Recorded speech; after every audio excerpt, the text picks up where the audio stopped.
entrepreneur.com. On this website, it's a good way to keep in touch with us. We list our upcoming events. We plan to have another speaker series in the fall 2024 semester. We have some recordings from previous sessions we've done. We have some books from Harvard Business Review that are good resources. They're smallish books. They're not real intensive. That might give you some resources beyond what you're learning in the classroom. And it's just a good way to keep in touch with us. So I hope that you'll bookmark ECCentrepreneur.com. Keep that in mind as you move forward, whether you're finishing the semester or coming back into the fall with us. Speaking of the fall, I just wanted to mention a couple classes that we're offering. We have a new class in the entrepreneurial program. It's called Business 125, and it is entrepreneurial startups, specifically focused on operations and management. So this class is going to be new to everyone. It's the first time it's been offered this coming fall semester. My colleague, Professor Yun Chow is teaching in. And so I think that'll be great. And also Business 124 will be offered again, both online and as a hybrid. This one that I'm speaking of, 125, is offered as a hybrid. So it is going to be half online and half in the evening. And that's Monday evenings at 6:30. So just wanted to give you those couple bits of information. I think we're then going to turn it over to Dr. Seals to start our session this evening. Yes, hi, Dr. Seals. Thank you for joining us. Such a pleasure and great to see everybody. Yeah, my name is Dimitri. It's been really great to be a part of LEEAF over the course of the past few years of our existence. I'm a professor in the sociology program here, but I'm also somebody who has been involved in starting and supporting a lot of new businesses, particularly nonprofits that are social impact focused and focused on helping the community.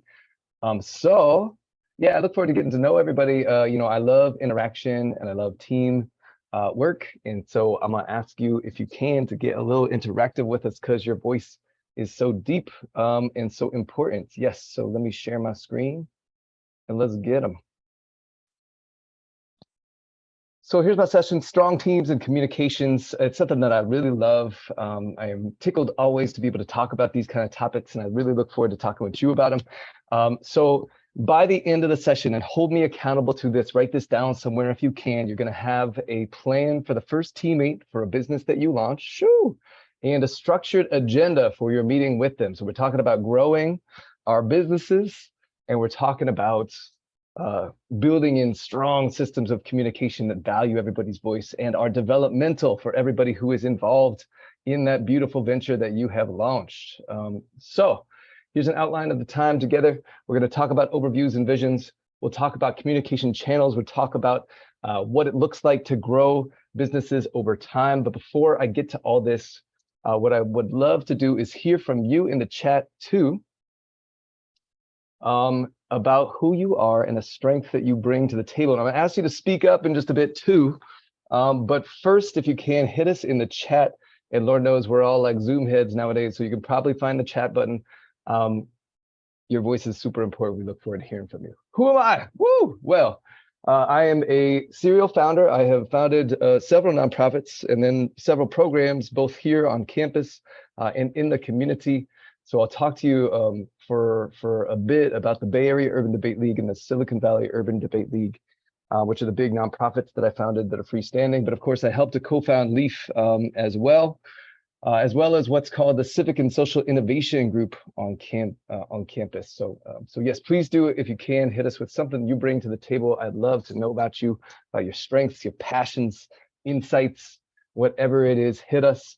My academic work is about fighting marginalization in economy and democracy, which means there are so many systems out there that are supposed to serve people equally, but where some voices just kind of get shifted to the side. And I'm really, interested in tracking down the dynamics that perpetuate that kind of inequality, and not only documenting them, but documenting them in order to be able to fight them. I love teams. I think that teamwork is like the most important stuff that we can do in organizations. And I think that the organization often misses its real impact on the community by not thinking about the human capital that it's building, right? So one of the biggest impacts of the best organizations is the people who come out of there, not just the people who stay with the organization, but the people who spend some years with that organization and leave forever changed and go out as leaders and go out to make amazing impact in the community. I am a papa. I have two kids. One just turned 8 years old. One turned 9 just recently too. I love to play music. I love to cook foods, but I also love to hear from you. So I will, if I can, just kind of challenge you, if you can, to hit us in the chat. What's a strength that you bring to the table or an experience? Sure. Let us know.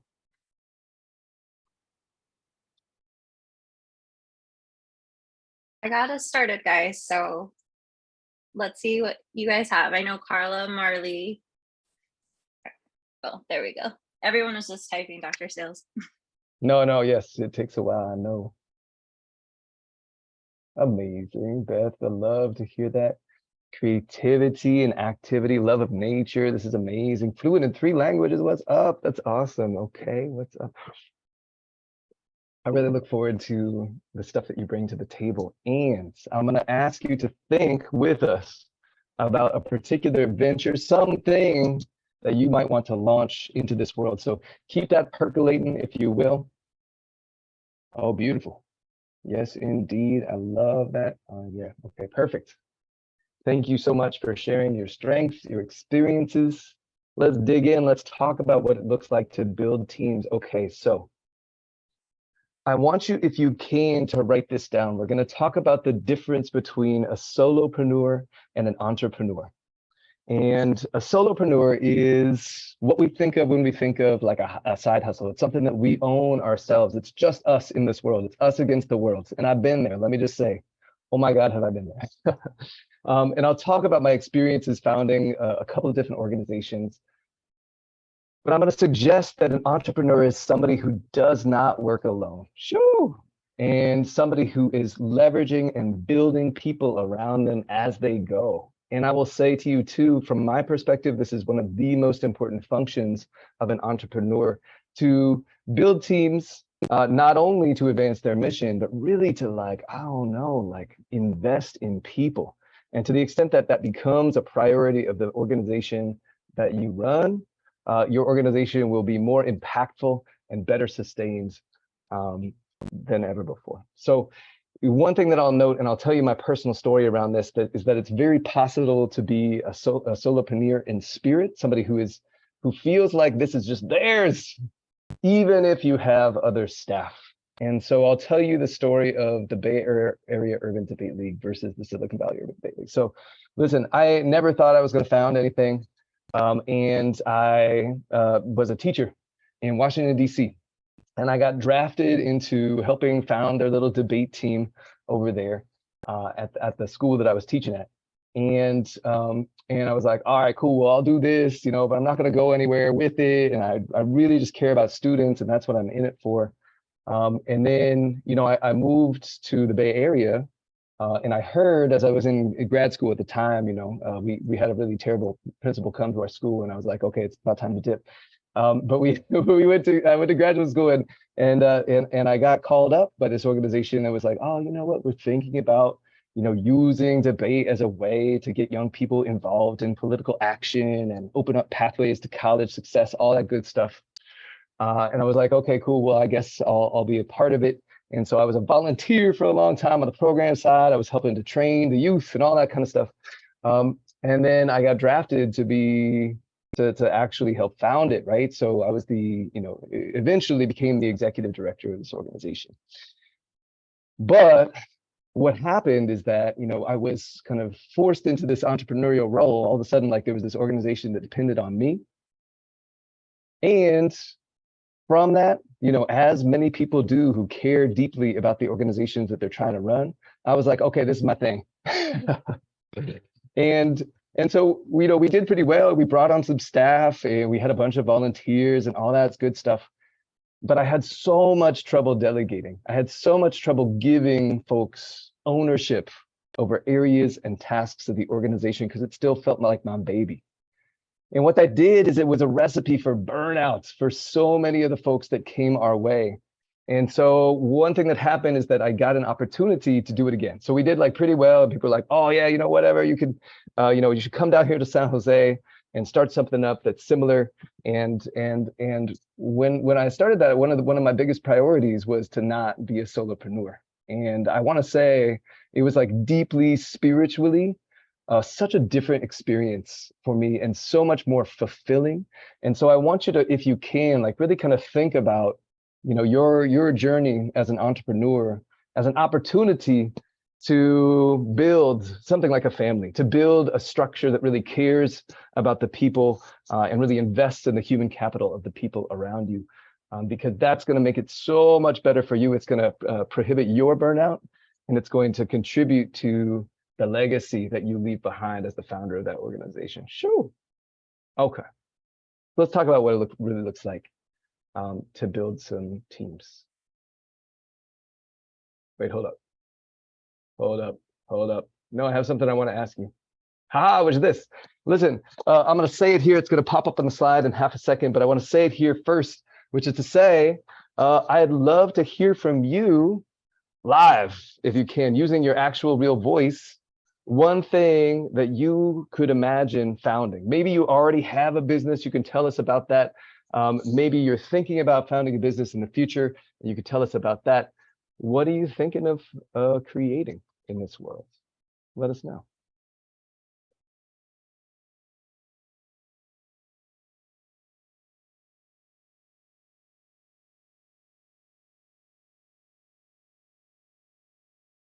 See if you can just hit that unmute button and let us know what you're thinking. I can go. Oh, go. Yeah, go You for it. can go. I love it.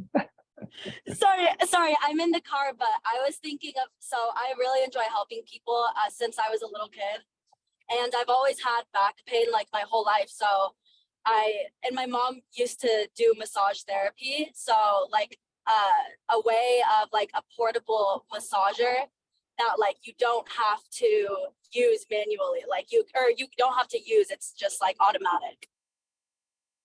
That's beautiful. That's beautiful. That definitely fits a major need. I love that. Good. Yes. And I think Denise, was it that also had an idea? Yeah. So I wouldn't know exactly like what it is or how to start anything, but it is something that like she mentioned, I've always loved helping people, but it's more on like the knowledge wise. Like I feel like a lot of minorities don't have a lot of information about Social Security or about pensions or stuff like that. So it is something that I would like to do in the future to inform more of like the people that don't have the access to all this information. Like right now that I'm learning all this stuff, it like shocks me to know that a lot of us don't have this information or don't look out for it. So I feel like the more informed we are, like the better we would do at voting and everything, and save our resources for like, when we were tired and everything like that. Yo, that's 100% beautiful for a couple reasons. One, because of the immediate need it addresses, but two, because it protects people against like a real danger, like especially as people get old. I don't know if you know, so much of the work of scamming call centers is targeted at elderly folks in the United States who have a little bit of extra income saved away. And it's just like, because they don't have the information of how these programs work, they get preyed upon by these scamming call centers like all the time. So you would be like saving people's lives in addition to helping them create a positive financial future. That's beautiful. Good. Maybe we get one more. Woo! What do you think? Anybody else inspired? Well, I've been having the idea. Hi, everybody. My parents are originally from a small, not even a village, they're from the mountains, and education is very scarce. They don't really have the access to education. So I lived there before. I got in trouble out here. I did something not so bad, but my mom decided to send me out to the countryside. And I seen the kids there they only have the only opportunity they have to go to school is if they're really gifted. And unfortunately, I thought about the idea of now having internet, providing either tablets or some type of electronic, so kids around the age of, let's say, elementary school or middle school have some sort of education, because sometimes education is monetized in some countries. So it'd be nice to start a nonprofit and have some sort of education accessible to lower income people. Love it. Education as a pathway to opportunity, a classic for sure. Well, these are beautiful ideas. And if you haven't spoken, of course, I know you've got beautiful ideas as well.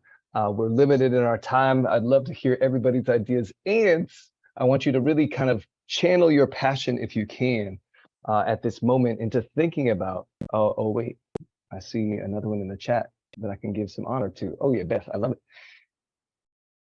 Yes, houses for folks in need. Let me just say, as somebody who lives in the LA area, this is true for everyone, where the rent is too damn high. More houses is good. Yeah, one of my courses that I run, I partner with a bunch of local nonprofits, and one of them is Abundant Housing LA. And just like that question of building houses for folks that need it is so deep, and houses are so deeply connected to people's identity and their health. So I love that idea too. All right, let's get them. So we know that we want teammates. We know that going it alone is not a sustainable journey, right? So whether it's a volunteer, whether it's somebody that you hire full-time, whether it's somebody that you hire part-time, we know teammates are beautiful. So if you can, I want you to challenge yourself to write these down. It's going to give you some basics. We all know what roles are. It's a batch of responsibilities, right? So you take all the responsibilities in the organization, you'd be like, okay, I'll handle these over here. You, my teammate, will handle these other responsibilities over there. And we know a little bit about what delegation is, right? So that's taking some section of roles and responsibilities that the organization has got to get done and giving them to somebody else, right? You've probably heard the term division of labor. And I want you to really lean into writing this one down if you can, because this is where it really gets deep. And this is what we're going to go through as we think about creating the first role, the first teammates in this amazing organization that you will found down the road. So the division of labor just takes it takes all the responsibilities that the organization is doing and it divides them among the people, right? And the key is we don't just want a division of labor, we want an efficient division of labor. We want people to be supporting each other, but not being redundant to each other, right? And we want everybody's work to be building on the work of others around them. Sure. And as you'll see too, a division of labor has to be responsive not just to the organization, it's got to respond to the actual people who are in the roles, right? Because if you find somebody who's in a role that doesn't match their passions, well, it really matters not just to their retention and their happiness over time, but also to the strength and health of the organization, that you find a way to tap those passions and that creativity, right? So in some cases, you find yourself being like, oh, wait, you know what? You, the person, are so cool in this one way that we're going to restructure the division of labor to make use of your coolness and tap that in a way that feels really good and cool to you. Okay. So I'm going to have you design your first role other than yourself in your organization. And I want you to really pin down, if you can, the kind of organization that you want to run. So we have some great ones that popped up in the chat. We had some great ones that people talked about. If you haven't mentioned your own yet, make sure and take time to do that right now, because that's going to help you do everything else that we do from now on in the session. So we're about to create a teammate. And as we do, I want you to think about a little thing called comparative advantage, right?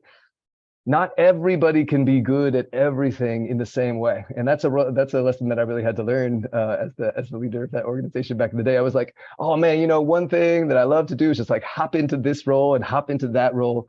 But every time you hop, you kind of stomp on somebody. Do you know what I'm saying? And so it's really important to give them like that ownership and that freedom. So here's what I want you to do. In the chat, I want you to talk about your personal strength, whether you're very strong, somewhat strong, or whether this is an area of growth for you. We're going to start with setting strategy and leading vital decisions. So this is like, decision-making strategy, that kind of vision person. Maybe that's you. If so, let us know in the chat. And then think about your organization, if you can, and let us know how your organization would handle that. Okay, so in the chat, hit us if you can. Setting strategy and leading vital decisions. How good are you at that? And who would handle it in your organization? Sure. And if you got questions, please let me know. I want to make sure everybody comes with us. But hit us in the chat if you can. Is this a strength of yours already, or is it an area of growth? And if you're feeling saucy, let us know about your future organization, how to do it.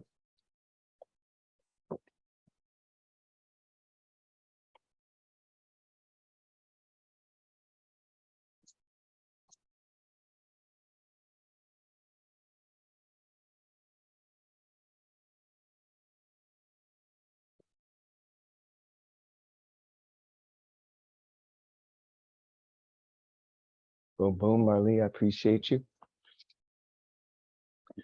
And in many cases, you get into an entrepreneurship program because you have this kind of vision, But hit us in the chat. I want to hear from, a goodly number of people if you can. Challenge yourself. Amazing, I love that. And one of the great things about this moment is that we get to kind of challenge ourselves to step up for ourselves and say, if it is an area of strength, that's beautiful. I'm gonna tell some people. And if it's an area of growth, that's no worries. And I'm gonna admit that in this kind of circle of strength, knowing that, nobody's gonna clown me. Everybody's gonna show me love. I love it. Okay, setting strategy, good, good, good. So you've thought about one area. The other one is what people might call sales. When I say this, I mean interfacing directly with customers, like making that pitch. You know what I'm saying? Getting folks excited about the product or the service that you have to offer. What do you think about this one? Is this an area of strength? Is it some place where you might delegate that to somebody over time? What do you think about this one? Oh, Denise, I appreciate you.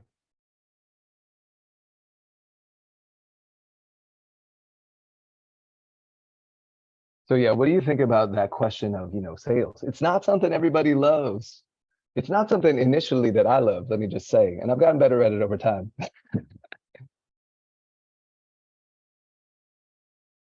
It's one of those things, that really like determines the jobs that you do in the world, There's some people who love sales. If so, there are some jobs that are open to you.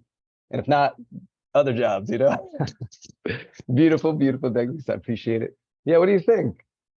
Is this an area of strength? Is it an area that you might want to delegate over time? What do you think?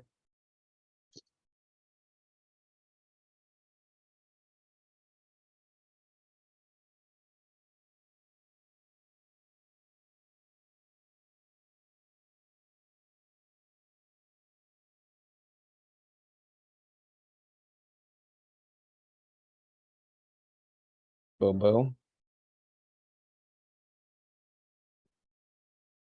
All right, the sales game is the strength. I like that. Good. And if that's true, even as you grow your organization, right? You can say, oh yeah, you know what? I'm still gonna lead the sales team and I'm gonna show them what it's like, you know what I mean, to do this amazing stuff. And that's one of the places where I'll kind of flex myself as a leader of this organization. And that's great, but you don't have to. You can always delegate, right? And what I'm gonna ask you to do in just a moment is to pick one of these places to actually delegate out to somebody and think about what it would look like to bring somebody on whose strength can match your own and can complement your own, right? Okay, but first we got 5 of these. Tell me about marketing and branding, including social media. Are you a wonderful social media head and you love posting and you love getting people's attention online? If so, that's great. If not, no worries, let us know. I'll say, being kind of honest and humble with you, this is also not my area of strength. Historically, like once upon a time, you know how old people use Facebook, like, I was like the jam on Facebook, But this is something I would delegate. Nice, nice. Boom, boom. Appreciate you. I feel that same way, 100%.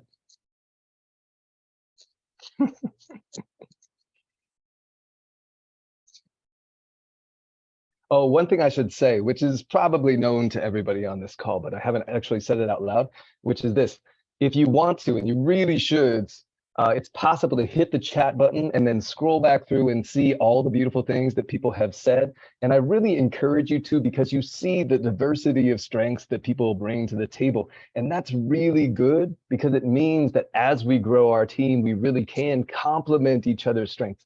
And you can even look and be like, hey, you know what? If I founded something along with somebody else who's on this call, how would we complement each other? You know what I'm saying? So think about that kind of social capital angle. Think about kind of linking up with each other and having fun in that way. Okay, two more. So we've got managing organizational infrastructure, setting up systems, HR, legal issues, supplies, inventory. Maybe, tracking impact if you're a nonprofit, getting data systems in place. How's that feel to you? And let me just say, there's no pressure to say, yes, I am a lover of each of these areas, because the point a little bit is that we're looking for one where you'd be like, oh yeah, maybe I could bring somebody on to help me with this area. Okay, so what do you think about infrastructure and systems?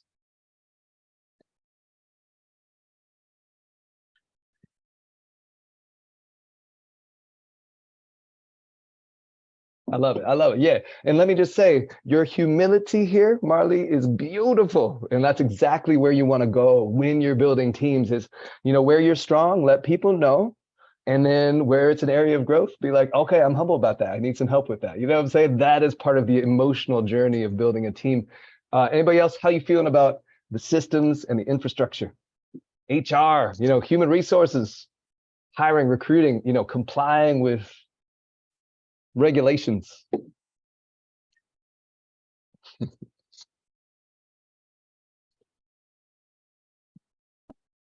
And let me just say, this is probably a strength of mine. Not because I wanted it to be, but just because I kind of picked it up along the way, and it just turned out to be a strength. Shoo! Sometimes you will find an area of your organization where you're like, man, I don't want to be an expert in this, and then you just like happens over time, and you become like the person that people turn to on this issue. Okay, beautiful. So we've got a weakness and a strength. Hit us in the chat if you can. This is the next to last one. And I want you to really seek out one where you'd be like, yes, this is one where I could really bring a teammate on and it would really have an impact for me in the organization that I'm trying to build. So great job here in the chat. And this is our very last one, which is the one that everybody loves always, which is accounting, tax, and finances. I know everybody's going to say, this is the strength. This is what I love to do. I feel you. No worries. We got the drift. Yeah, I know math can be. Yeah, I feel you. Okay. Yes. Well, no worries. Listen, it's all good because there are people out there that do have that strength and that do love that kind of work. It turns out. So if you can, I'm going to ask you to kind of take a look at all the notes that you've taken over time in just a second.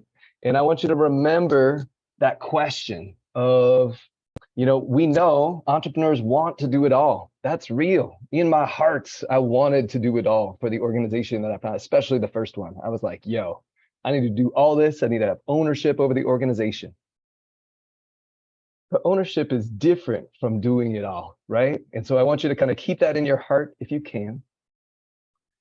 And go ahead and take one of these 6 areas and be like, yo, I'm gonna bring on a teammates who can help me with this area. And it could be a combination if you were feeling saucy, but see if you can choose one at least and be like, okay, here's one where I would really want to bring on a teammate to help me out.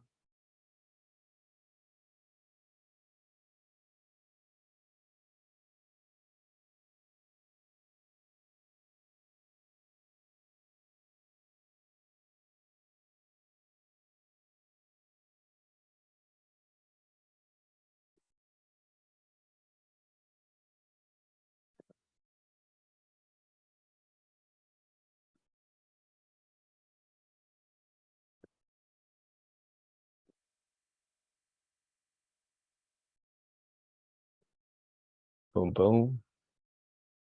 So we got an organizational infrastructure type person. If you're thinking about the kind of, compliance and finances, sometimes that is the same skill set. That's true. Nice. Oh, yes, yes, indeed. Do your taxes, my friends. The question is here at the very bottom.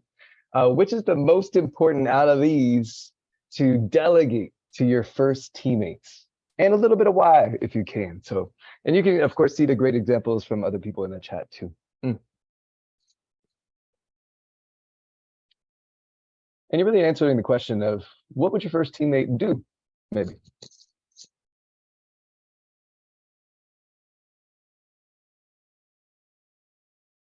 Finances and HR, I feel you, I feel you. All right, cool, cool, cool. Good, good. We got one marketing too. I see a lot of people reaching for finances, which is totally respectable. I love that. Okay, great. So listen, in the second half, we are going to actually build out an agenda to be able to meet with that teammate that you just defined. And you'll actually get a chance to kind of practice this with one of the other people on this call. But before we do that, I'm going to give you a couple of ways of thinking about projects. And when you think about projects, you can also think about what's called project management, right? So one thing you want to see, we're talking about the manager, like you are the manager of your organization, right? You're the person who is ultimately responsible, the person where the buck stops with you, right? Which is to say, ultimately, you're not going to do every job, but you will have the back of the people who are doing those jobs, right? But it doesn't mean that you'll be the owner of every role or every set of responsibilities. And so one key insight, and this is something you might want to write down too, is if you delegate the project, whatever it is, maybe it is your finances, maybe it is social media, you can't also be the owner of that project. And again, that's what a lot of solopreneurs, like I was, really need to learn, to be like, oh, wait, you know what? They need to own it. And what that means is not only do they not need to kind of hold themselves accountable to the deliverables and outcomes that are related to their role, but they also need to feel that sense emotionally that they own it. And when we talk about having effective meetings, that's where we can really get into the question of like, how do you make somebody feel like that? You know what I mean? Okay, some other options for you if you can. Consulted. So there are some people who are not the owner of the project, but still really matter to it. And so they need to be consulted every time it moves forward in a real way. In some cases, there'll be helpers, which is to say maybe you'll own the project and they'll give 5 hours a week to just kind of making it go forward. And then in some cases, you or they might just be an approver. And so this is just a sense of kind of how roles are distributed across the division of labor within an organization. Okay. So keep your role in mind, and we're going to talk about how to create an agenda to actually meet with that person in a cool way. Boom.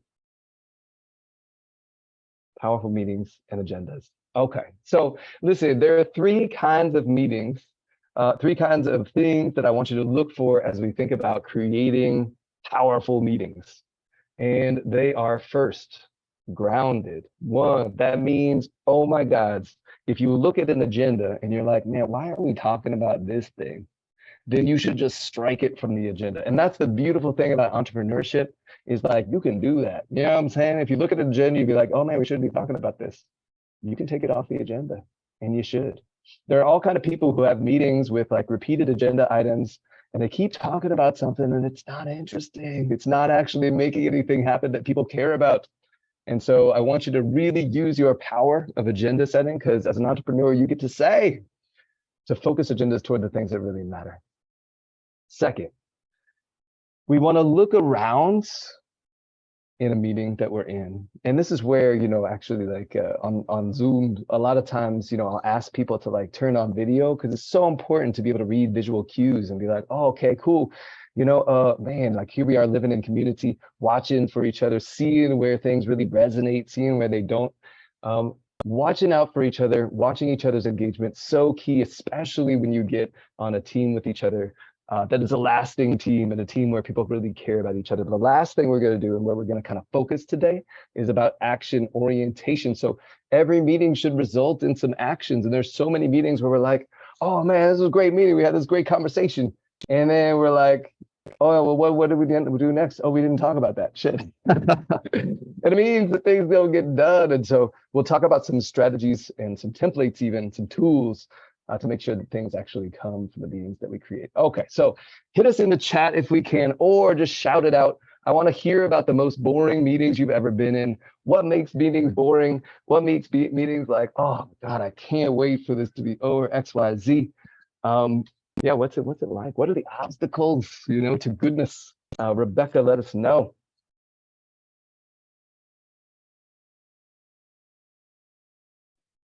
I thought I would come on and talk a little about the board meetings. So I used to work at Verizon as a sales consultant, and we had to go every month to meetings to know how to operate every new phone that would come out. So in these meetings, it would be a person for the Samsung team or the Apple store to come in and teach us all about the phones, but it would be boring because we were young, most of the salesperson, and we knew everything about technology. So we were on our phone all the time. So it was like, this was something we already know how to use. We don't need this, So I think I would fall asleep. I'm not gonna lie. I fell asleep in a meeting.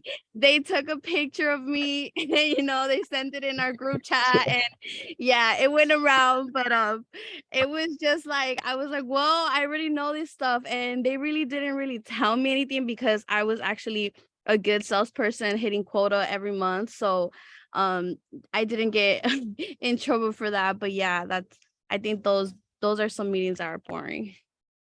I love it. I love it. Oh, let's get more stories. Let's get at least 2 more if we can. What are the meetings that we hate? Ooh.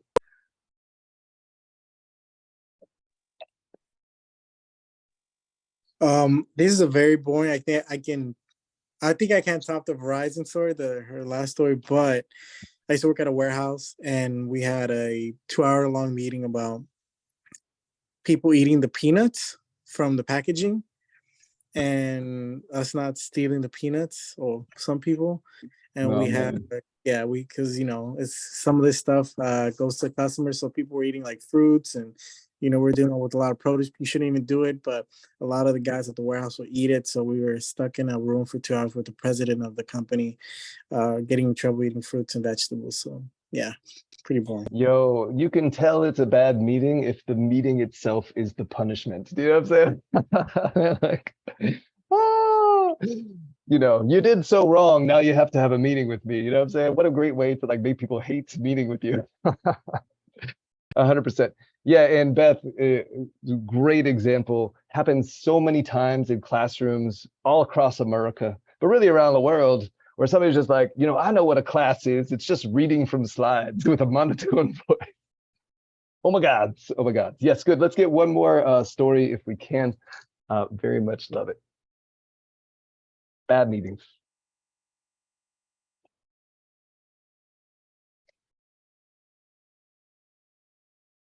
Maybe if anybody's had a meeting with your supervisor where they're supposed to be supporting you and it's not, not actually supportive, that's a good place to go too.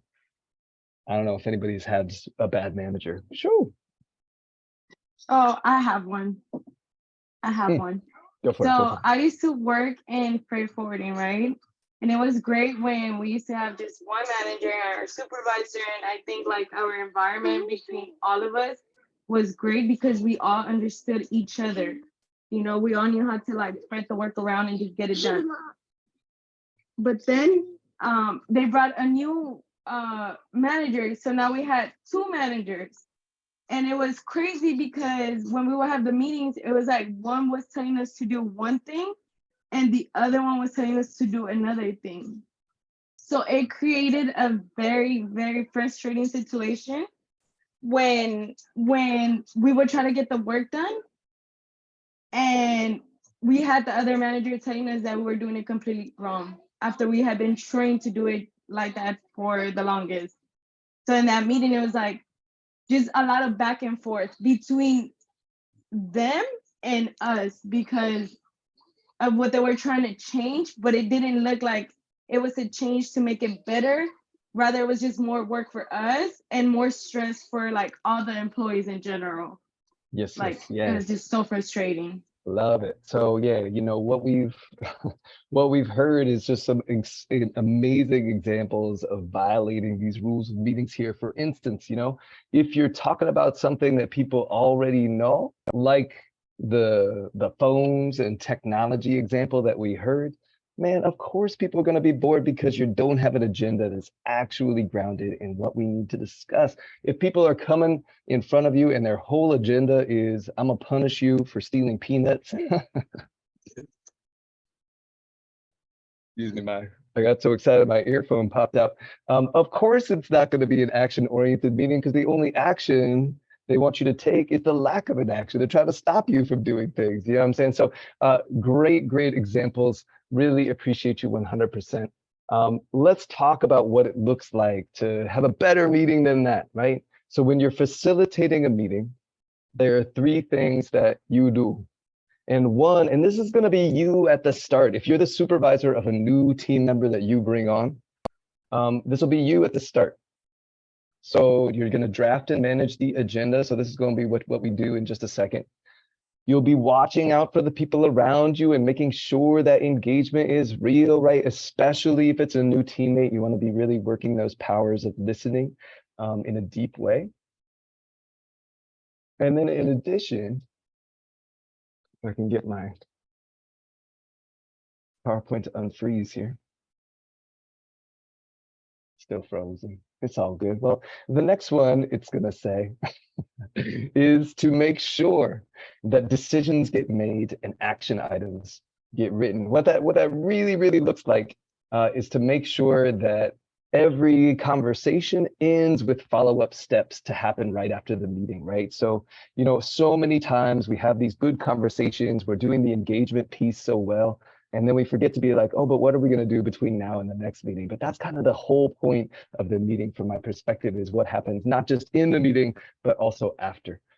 So keep in mind, if you're bringing on somebody new, at the start, you're going to be the facilitator, but over time, they're going to be the leader of all the tools that we're about to discuss and make a copy of together.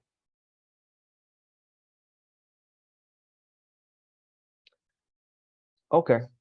And I want you to be aware of 3 roles. We talked about what it's like to be the coordinator, but it's super important too. And this is, it's going to sound like the police of the meeting. It's super important for somebody to have the job of keeping the meeting on time. Sure. And I'll say that because especially, and when the relationship is good, you start chatting, you know what I mean? And I love chatting. And I can't tell you how many meetings that I've had early in my career where I'm like, oh man, I'm liking this meeting so much. And then it's like, we're like 30 minutes in out of 60 minutes, or we're like 15 minutes in out of 30. And we're like, oh, no, we forgot to talk about any of the things that we really wanted to talk about. So the timekeeper role is actually deeply important. So don't write it off.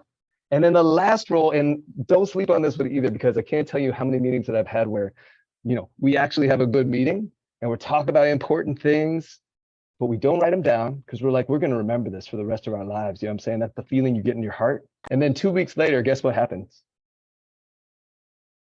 You'd be like, what decision did we make 2 weeks ago? Because life happens in between. And you'd be like, oh man, I feel like we had a really great plan for this. And you go back and you look at the notes and nobody wrote down the actual stuff that was discussed, and you're like, oh, we lost. So make sure that doesn't happen to you if you can. Make sure for every meeting you have, these 3 roles are played by somebody. Okay, so now we're gonna make a copy of our little agenda document. So I'm gonna lay this link into the chat for you, and I want you to come with me if you can, and I'll show you what it looks like. But we're going to actually make a copy of an agenda that you could have with the first for a meeting that you could have with the first teammate that you bring on. So let's get them.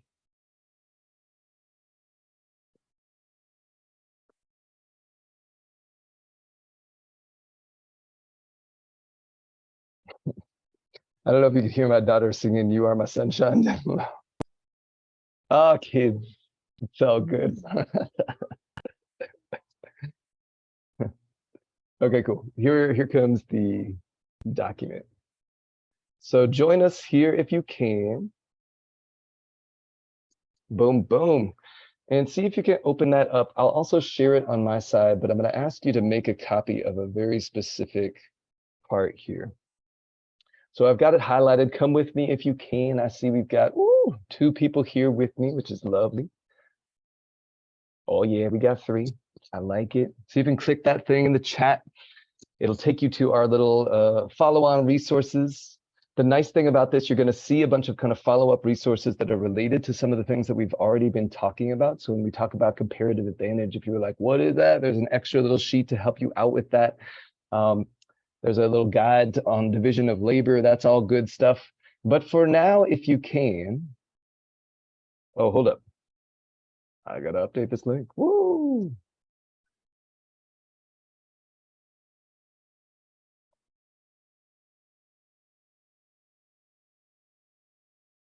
Cool. I'm going to give you a link to make a copy of this right here.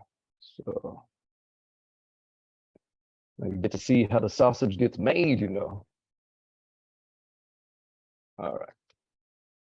One thing you might not know is if you put copy instead of edit at the end of the URL of whatever Google Doc you've got going on, and then people click on it, it means that they make a copy. So I invite you to do that right now if you can. So we're going to go here. We're going to go click on this. And when we do, it'll open up a new window. And it'll say to us, hey, would you like to make a copy of this document? You'd be like, yeah, I'd like to make a copy. Yeah, it's cool, yeah. So go ahead and do that right now if you can.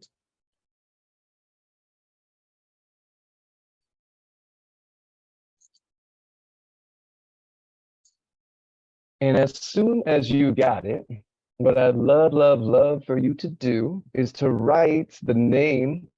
Listen, it doesn't have to be the perfect name. It could be anything of your business here where it says your business. And then I want you to write their role, that new role that you're creating right here in this spot. So for instance, we'd be like finance manager. That was what a lot of people chose at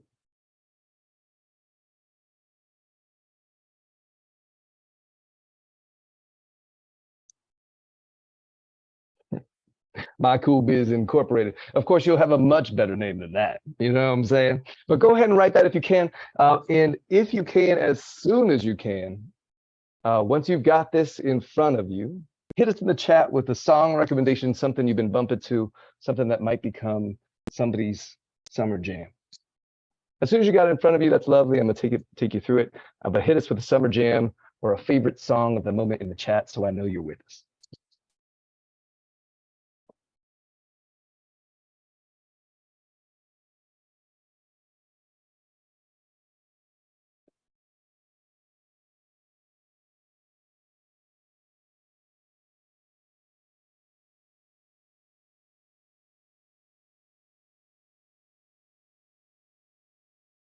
Yes, as soon as you got your template up and you put your role name, whatever it is, could be finance manager, could be social media manager, whatever it is. Disabled stands, that wall, cool, Sam Dan. Throwing some Taylor Swift on us stuff. I like it. So yeah, as soon as you got it up, let us know what our summer jam should be. Any music you've been listening to lately is lovely.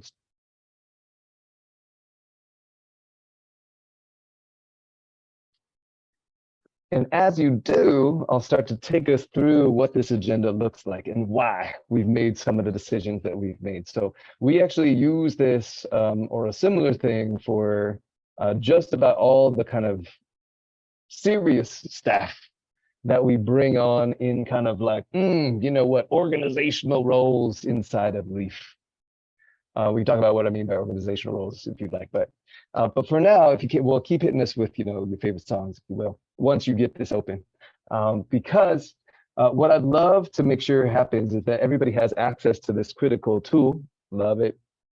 Because it's pretty deep. One thing that I'll note is Google Docs nowadays, about, I want to say a year and a half ago, brought up a new feature called the checklists. And it's not just a like another bulleted list. You can actually check things off. And it's lovely because there's something like spiritually satisfying about checking off an action item, right? So you'd be like, oh, cool, you know, if it's the finance manager, they'd be like, oh yeah, finish accounting for sales between May 1 to 15. And once they finish that, they just like feel like, boom, you know, and they feel very strong. Oh, Beth, did you have an extra? Oh, I thought I saw. Oh, okay. It was an emoji. I appreciate you. I appreciate you. But yes, it's that satisfaction you get. And when you get into, the thing is too, they can check this off themselves in the time between the meeting and your next meeting. And then when you show up at the next meeting, they're like, look at how many things I got checked off my list. You know what I mean? And there's this sense of kind of pride and accomplishment that you build in your teammate in that way, that I think is super important, actually. So task lists can be fun, turns out. We'd like to open up space for people to do kind of different categories. So if you're thinking about, for instance, like a finance manager who also deals with HR and regulatory stuff, you could be like, oh yeah, first responsibility cluster is finances.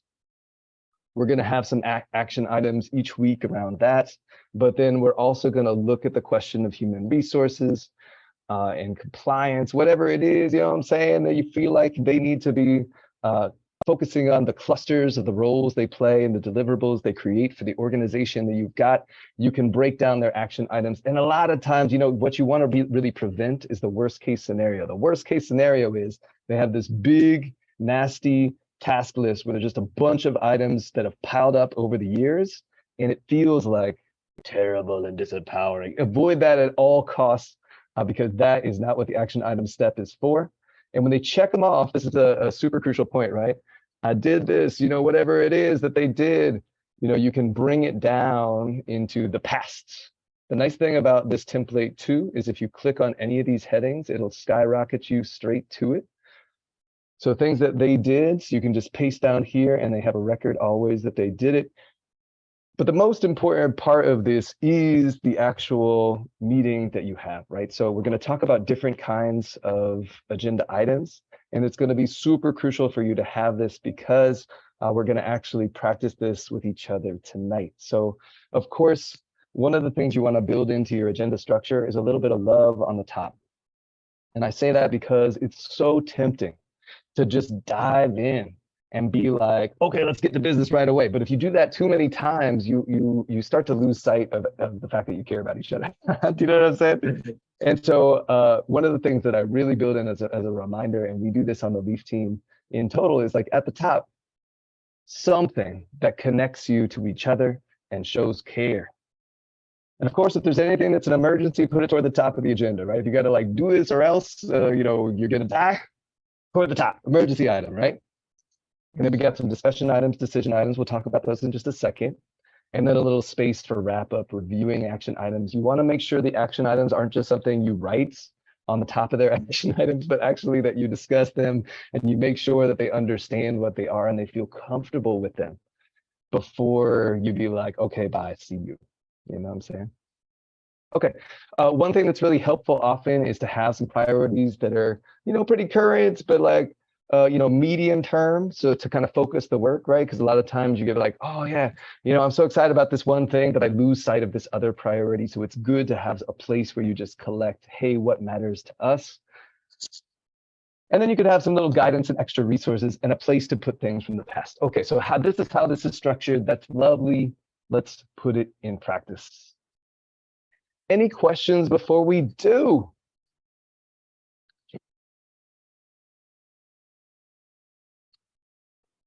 I want you to really, really think of the actual person that you could bring on as we come into these next steps. Because one of the big keys is that over time, they should be the owner of that agenda. You know what I'm saying? So of course, you're the manager, you're the supervisor, you're somebody who's responsible for the organization, but ultimately you want to build that emotional sense of ownership. You know what I'm saying? And what that looks like is over time, they're going to be the facilitator.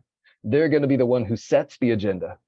And of course you can drop in things, it's still in your power, right? But ultimately who that belongs to is them.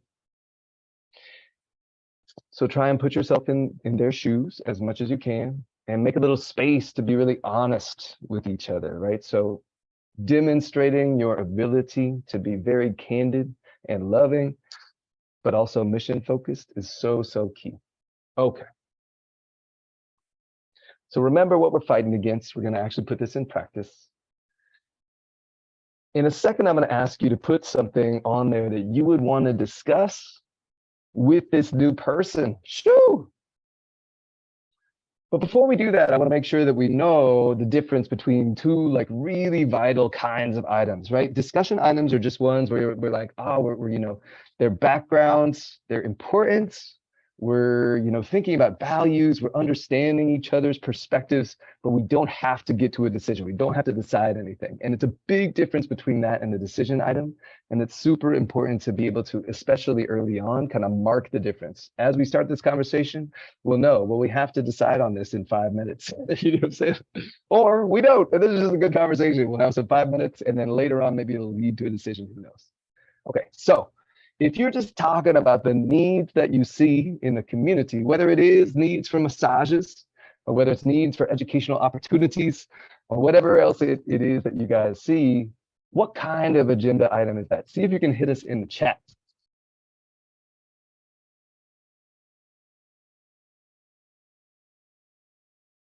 And if you're feeling saucy and want us to let us know how you know, that's lovely too.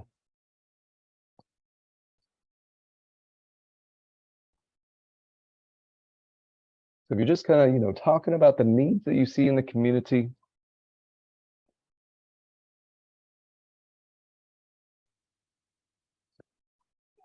true, yes, but what kind of agenda item is that? Is that a decision item or a discussion item? What do you think?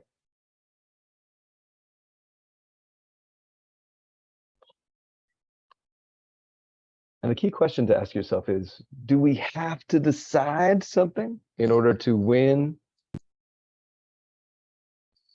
Appreciate you, Beth. Yeah, what do you think?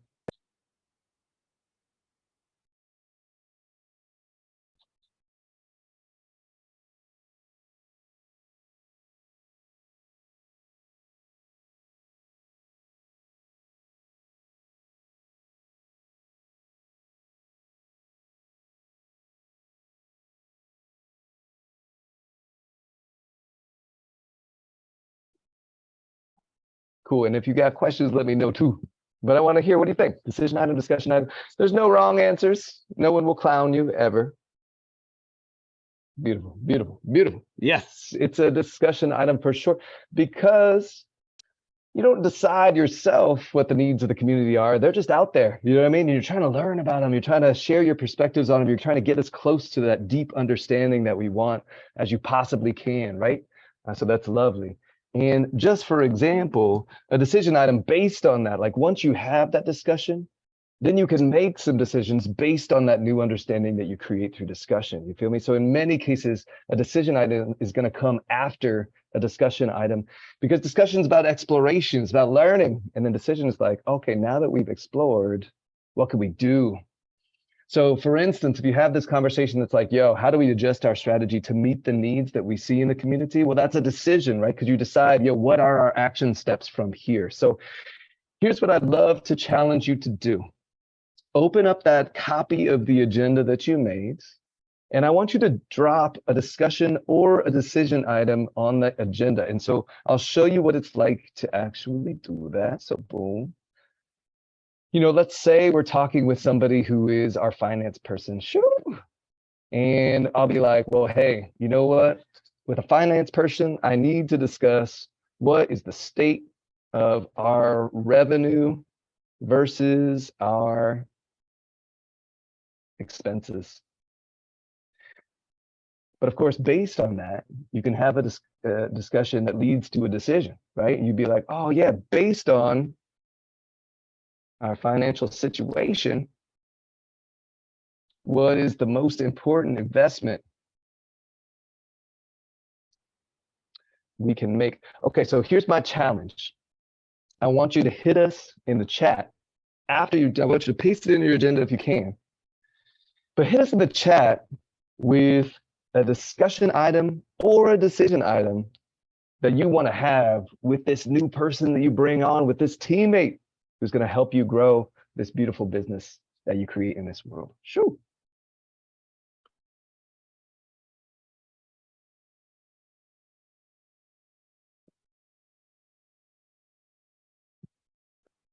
So what do you think? What would you want to talk about with this person?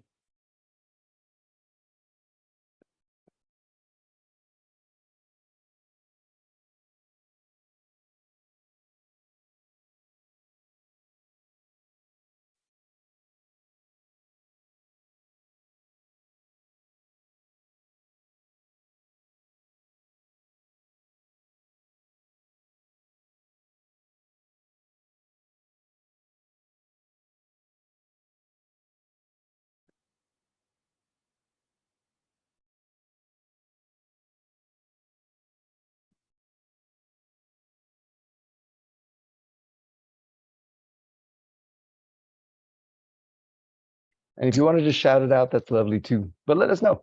What would you want to talk about with this new person that you bring on? Shoo.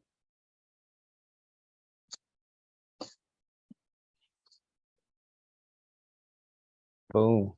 That's a great one, Rebecca. I appreciate you. It's a deep question. Shoo. Amazing. Yeah. So the fundraising question, that's a deep, deep question. Oh my God. Where are you going to get the resources to do the things you want to do? I love it.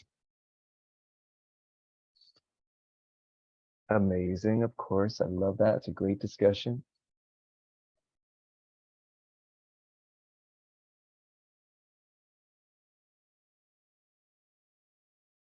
Accessibility is so deep and important. I appreciate you, Marley. Great job. All right, thank you so much. And of course, if you're still working on yours, please keep it coming. There's one last thing that I'm going to ask you to think about before we get into pairs to actually have some of these meetings. And it's this, it's a deliverable. Shoo, okay. One of the things that makes action possible is knowing what it looks like to win. You know what I mean?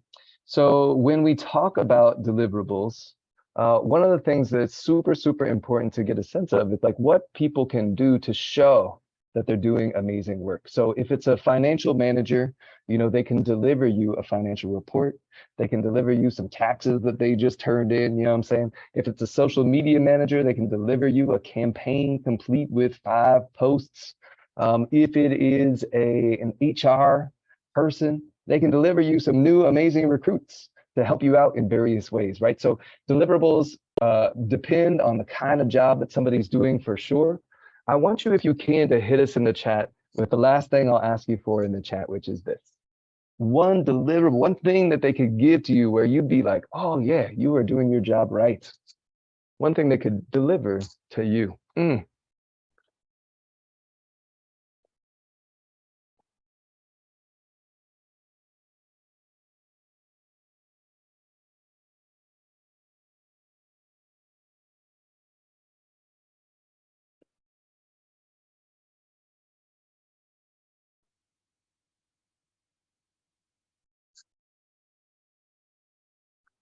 And you can shout it out too. Could be in the chat. You can shout it out.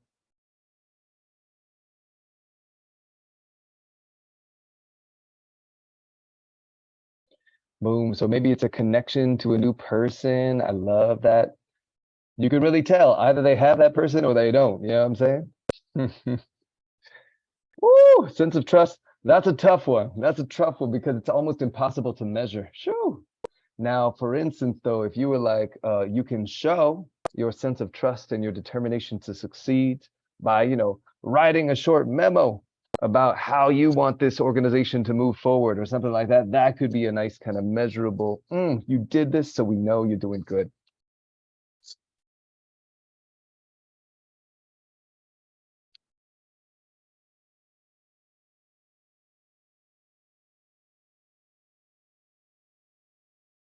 Very interesting. Beth, I appreciate you building a relationship. So maybe it is a new person, but I want you to think about something that could actually put in your hand. You know what I mean? When I say that, I mean, so important to have relationships, so important to be, caring for each other as humans. That's the foundation of it all.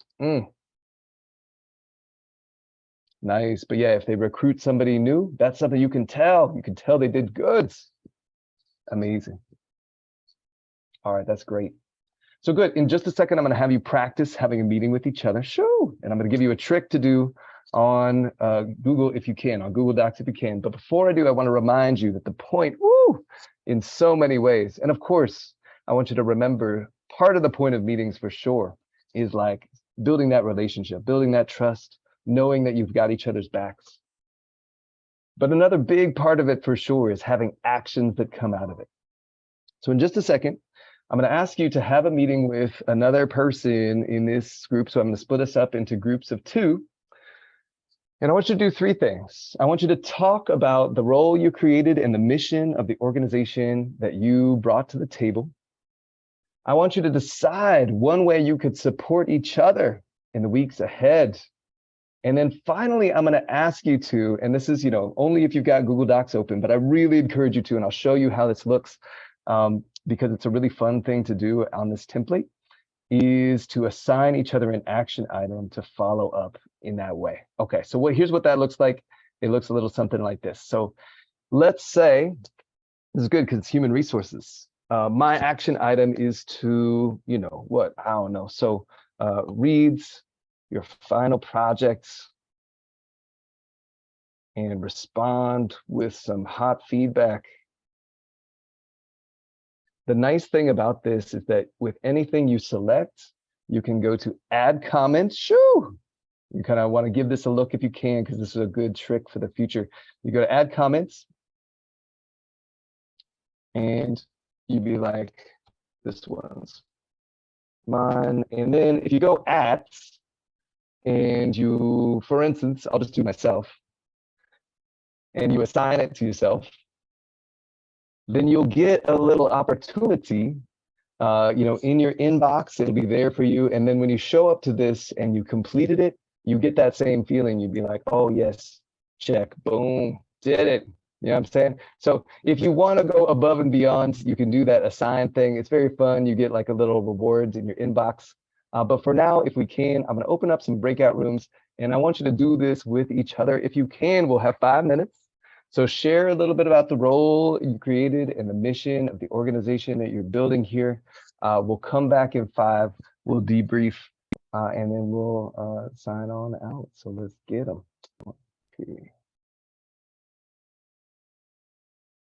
Okay.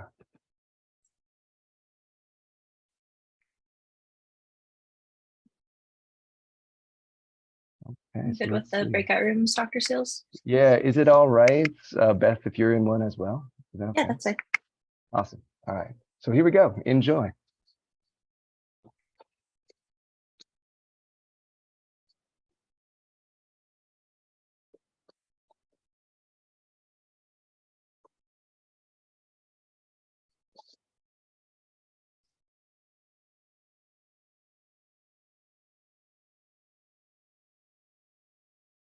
Though honestly, Beth, somehow you didn't show up in the breakout room options. So I don't know why. It's okay. I was like, where am I? It's so funny. Maybe because you're a co-host? I don't know. Maybe. But also Um, they're paired though. Like, yeah, interesting. Let me see. oh, I can go join 4 though with the other Beth because Okay, wait. oh no, wait. Here it's working they're- now. Okay. No, hold on. Oh my God. Oh my God, it's happening. I see. Okay, Beth, you're on there twice. I get it. Let me move both of you to the same place. Because there's the other Beth. Got you. Okay, and Marley, I think, is alone. Oh, so do you Okay, want to I'll move to I'll 2? go. Yeah, I'll go to Marley. Amazing. Thank you so much. Appreciate you.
Hey, Denise is back. I appreciate you. So let me get you into that room if you can. Hold up.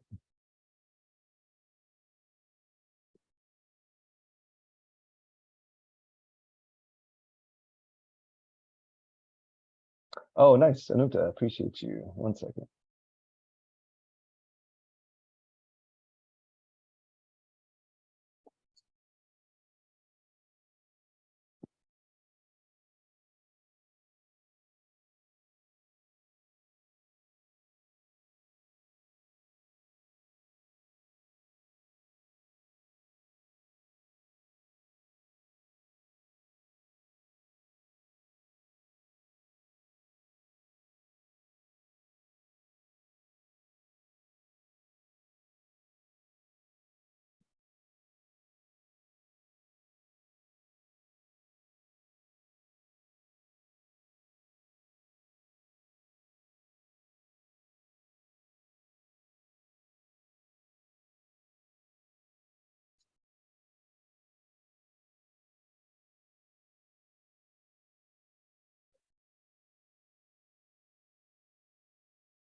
Ah.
Hello again. So how was that?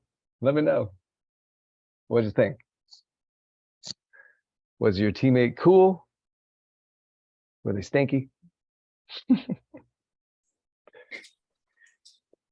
We are back, I think. Beautiful, beautiful, beautiful. Good. How was that? Let us know. Anything come up in your discussion that was fun, interesting? Any questions come up?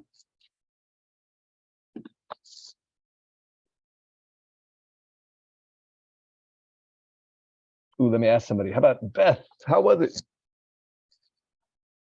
Hey, all right, big movements. What's up?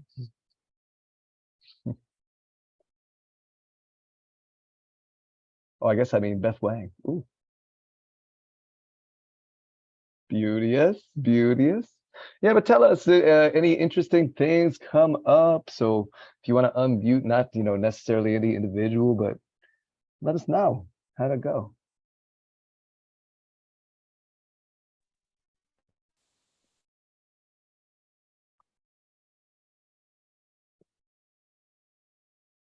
Oh, Marley's back. Interesting. All right, cool.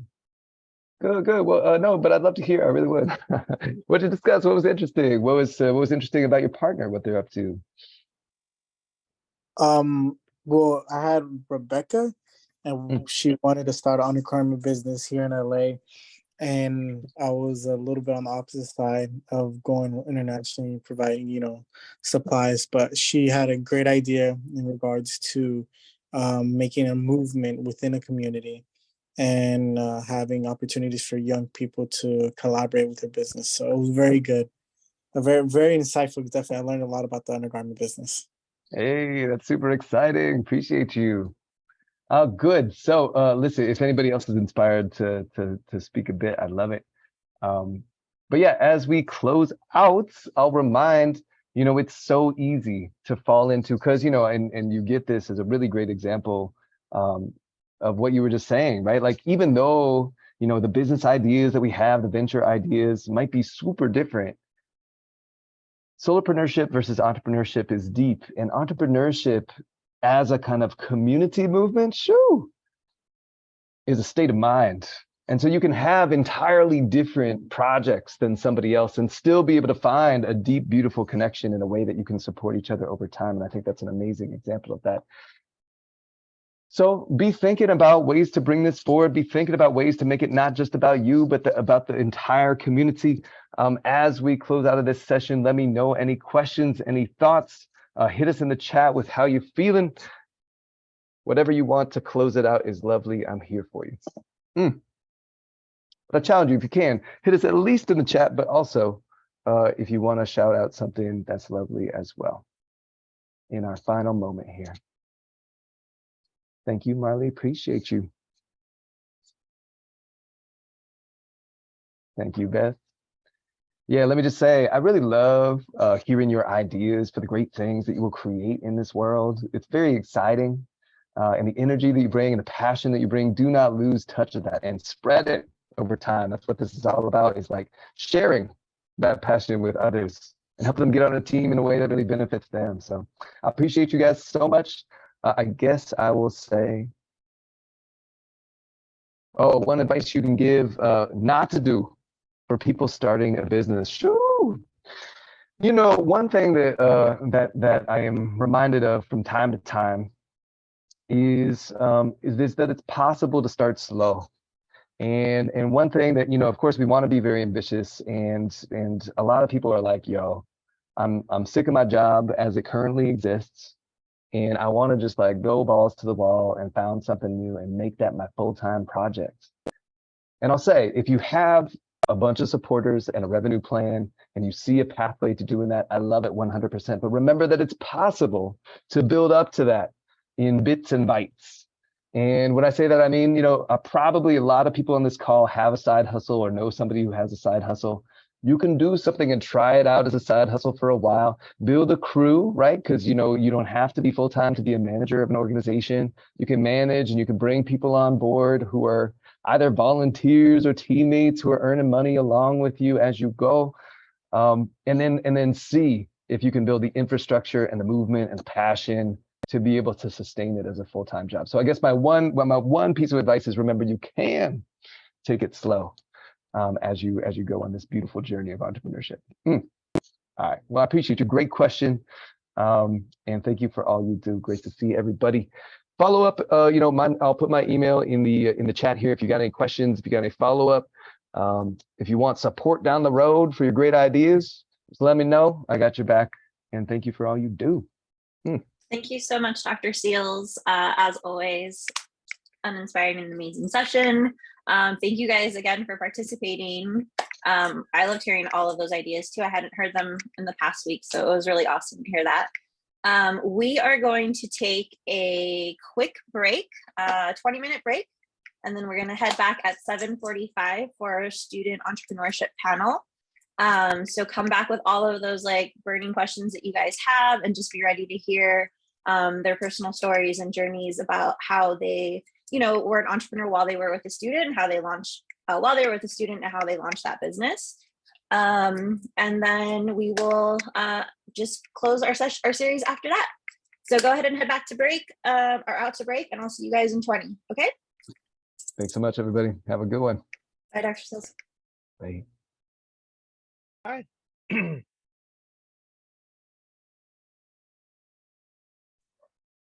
Hey, Jimmy, how are you? I'm doing great. How are you? I'm good, thank you. I just sent everyone to break. Give me 1 second. We're going from 7:45 to 8:45. Okay. Is that cool? Yeah, that's fine. Okay. So you want to just hang out, or you want me to? You want to come back in, or? I can be here. Thank Okay, cool. you. I'll be back in just a second.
Rachel.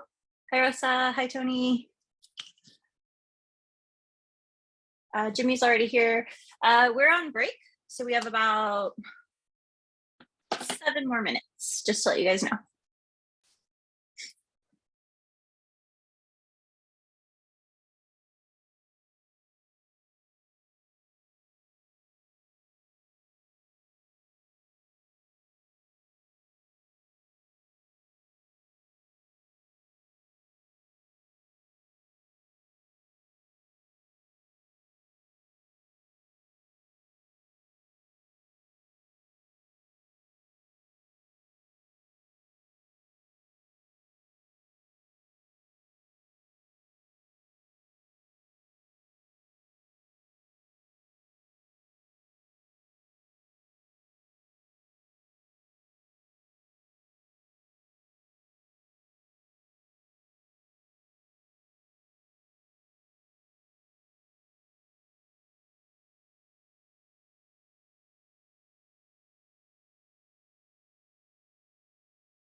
All right, welcome back, everybody. I hope you guys had a good break.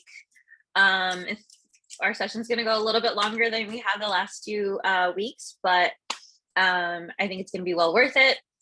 So I'm going to go ahead and just hand things over to Tony, my co-facilitator in the LEEAF program. And she's going to just go ahead and kick off and lead this awesome panel on student entrepreneurship. These three amazing people were where I'm tongue-tied today. Where you are now in your journey. So let me actually, sorry, Tony, Rosa needs to be, oh, she's in. So go ahead and take it away. Hello, everyone. I hope you all had an incredible rest, got to walk around and stretch a little bit. These Zoom calls only get longer and longer for me. And so sometimes it's just like a good stretcher, but I'm absolutely happy and privileged to be here with you all today, especially to talk about entrepreneurship. My name is Antonia Castro, also known as Tony Tone. And so super excited to be here with you all and facilitate and just, really get a little bit of the world and peek into what entrepreneurship really is and the benefits, especially because you're never done. You are never too young, too old, to start this entrepreneurial journey. And let me tell y'all, it is a crazy journey. But I have had the privilege of being in this entrepreneurship world for about 10 years now. So whether that is social entrepreneurship, education, working in the nonprofit sector, recently doing a lot of communications and social media marketing, very excited and very thrilled to be here and have these conversations because I think it's important. And I think it's always my goal to walk away pumped and have you all like ready to be like, yes, I'm going to do it. And I got this, because it's about building a community. And I think the entrepreneurship world really is a lot about that. Before we get started, I'm going to give you all a little like head start and let you know that my son is right behind me. So if you hear a little bit of a chatter, that is him watching Bluey. And also my English doesn't always English. So if I bring out the Spanglish, don't get scared, y'all. I am not speaking in tongues. It's just, sometimes the Spanish comes out. But let's go ahead and get started. And I'm going to go ahead and ask our incredible guest. You hear him, he's back there. I'll go ahead and let our guest introduce themselves. And not only that, but if you can all just introduce yourself and also your 30-second pitch so that we can all kind of know what your business is. Beth, did you have something to add? Just that Rosa was rejoining us and she's here right now. There you go. No worries. We can go ahead and start off with Jimmy, then take it off to Rachel, and we'll go ahead and give Rosa just a little bit of time to go ahead and settle in. But, just your name and what your business is. Hi, my name is Jimmy Can. There, can you hear me? Good.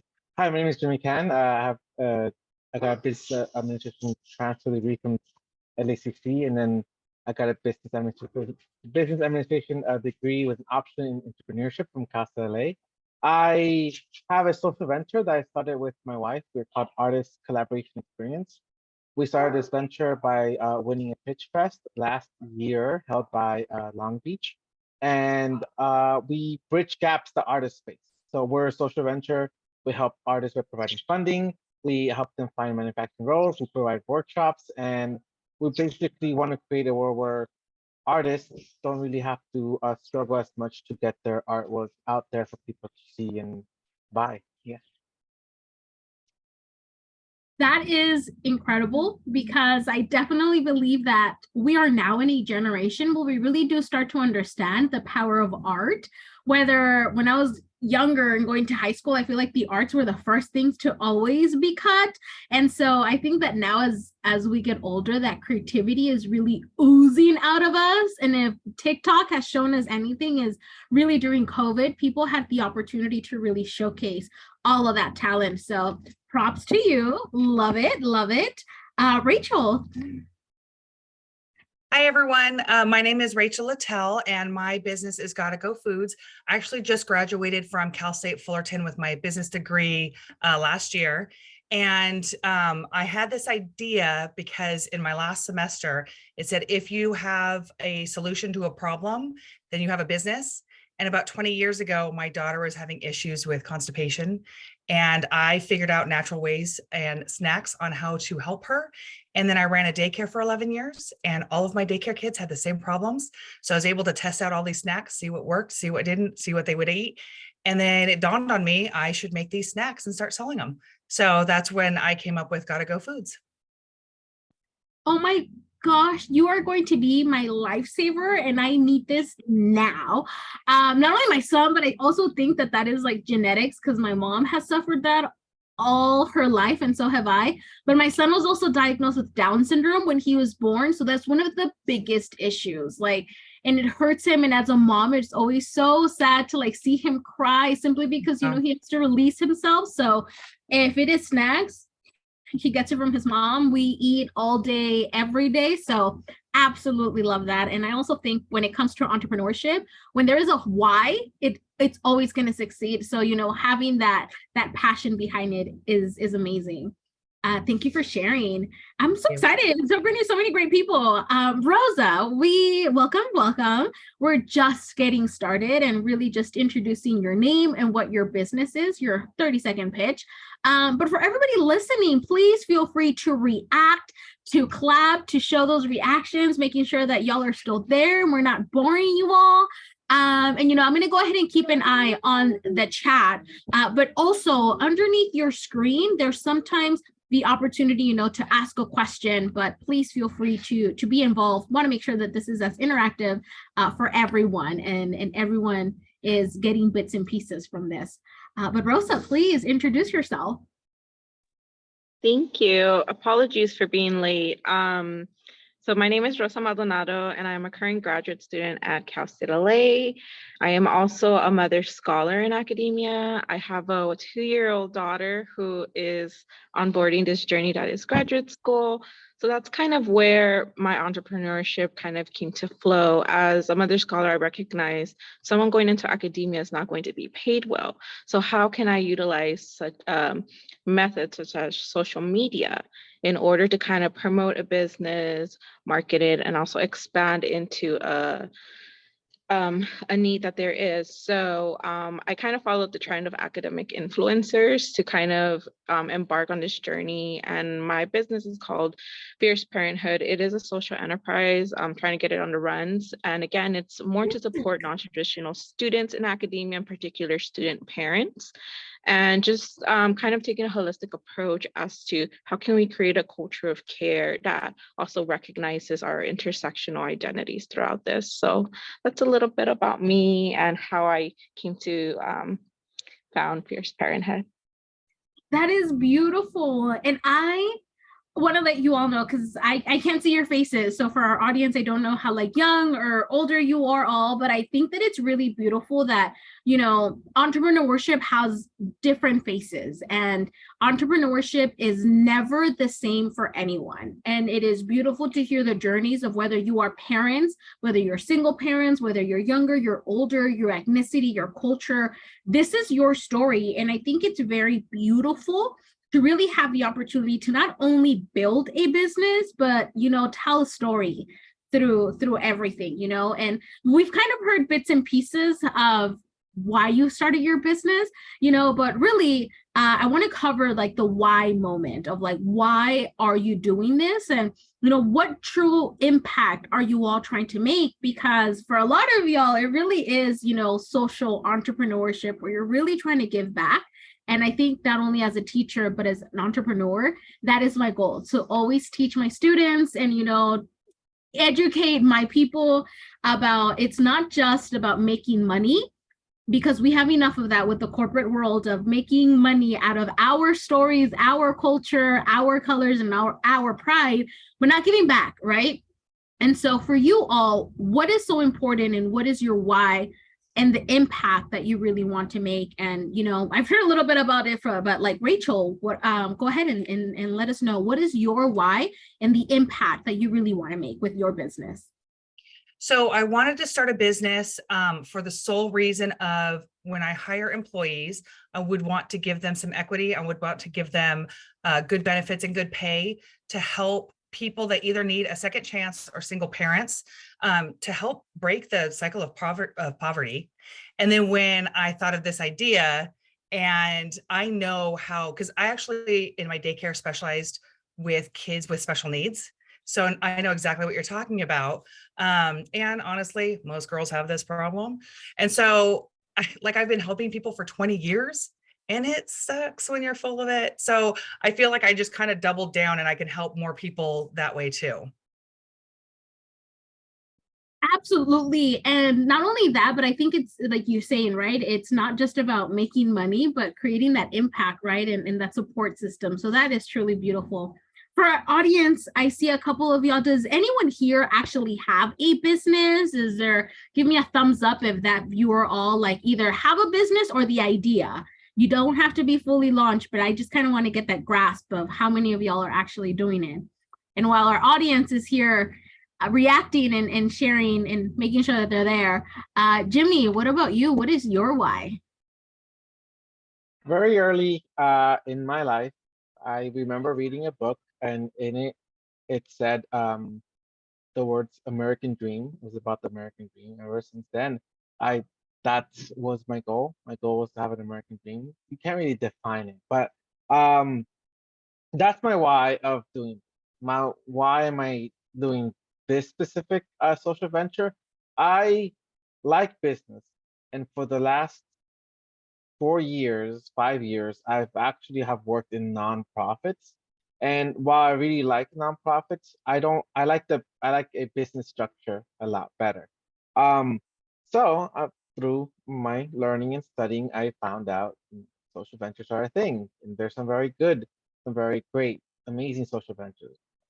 Patagonia and Tony Chocoloni, and I'm like, okay, that's something I want to be with, and become. And I then saw like specifically struggles of artists, the struggles they had.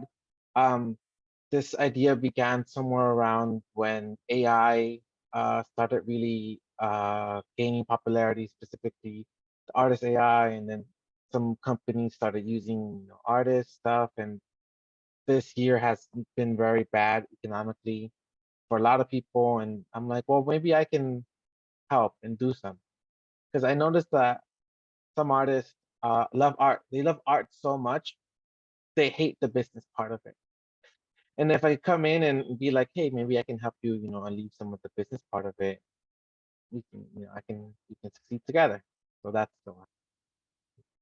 Oh, that is so true. I have been in the nonprofit sector for about 6 years, and it's hard. Sustainability is so hard. And where does the line starts to get fuzzy, where we're using our kids or our stories as like a pity party. Like, look, you're creating an impact. And for a lot of nonprofits, it's a lot of like the rich white man, right? Like sprinkling a little thing, and then it's the picture and the poses on social media. But is it truly an impact? Are you really investing on what your dollar and the impact that it can have? Or is it just, I'm trying to get a tax release and this is why I'm doing it, right? So I think this is the power of social entrepreneurship, because you are not only creating an impact, but making money. And you know that you do not have to rely on anyone else constantly, right?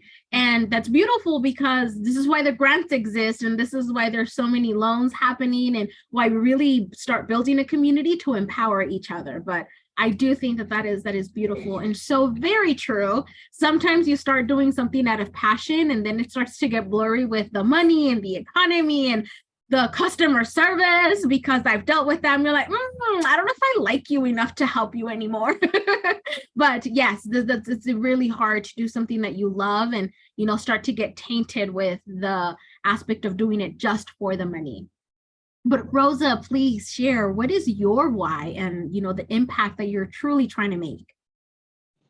I really like this question because I think it speaks as to how I got into this. So when I started graduate school, I realized that in my cohort of 11 students, about 6 of us were student parents.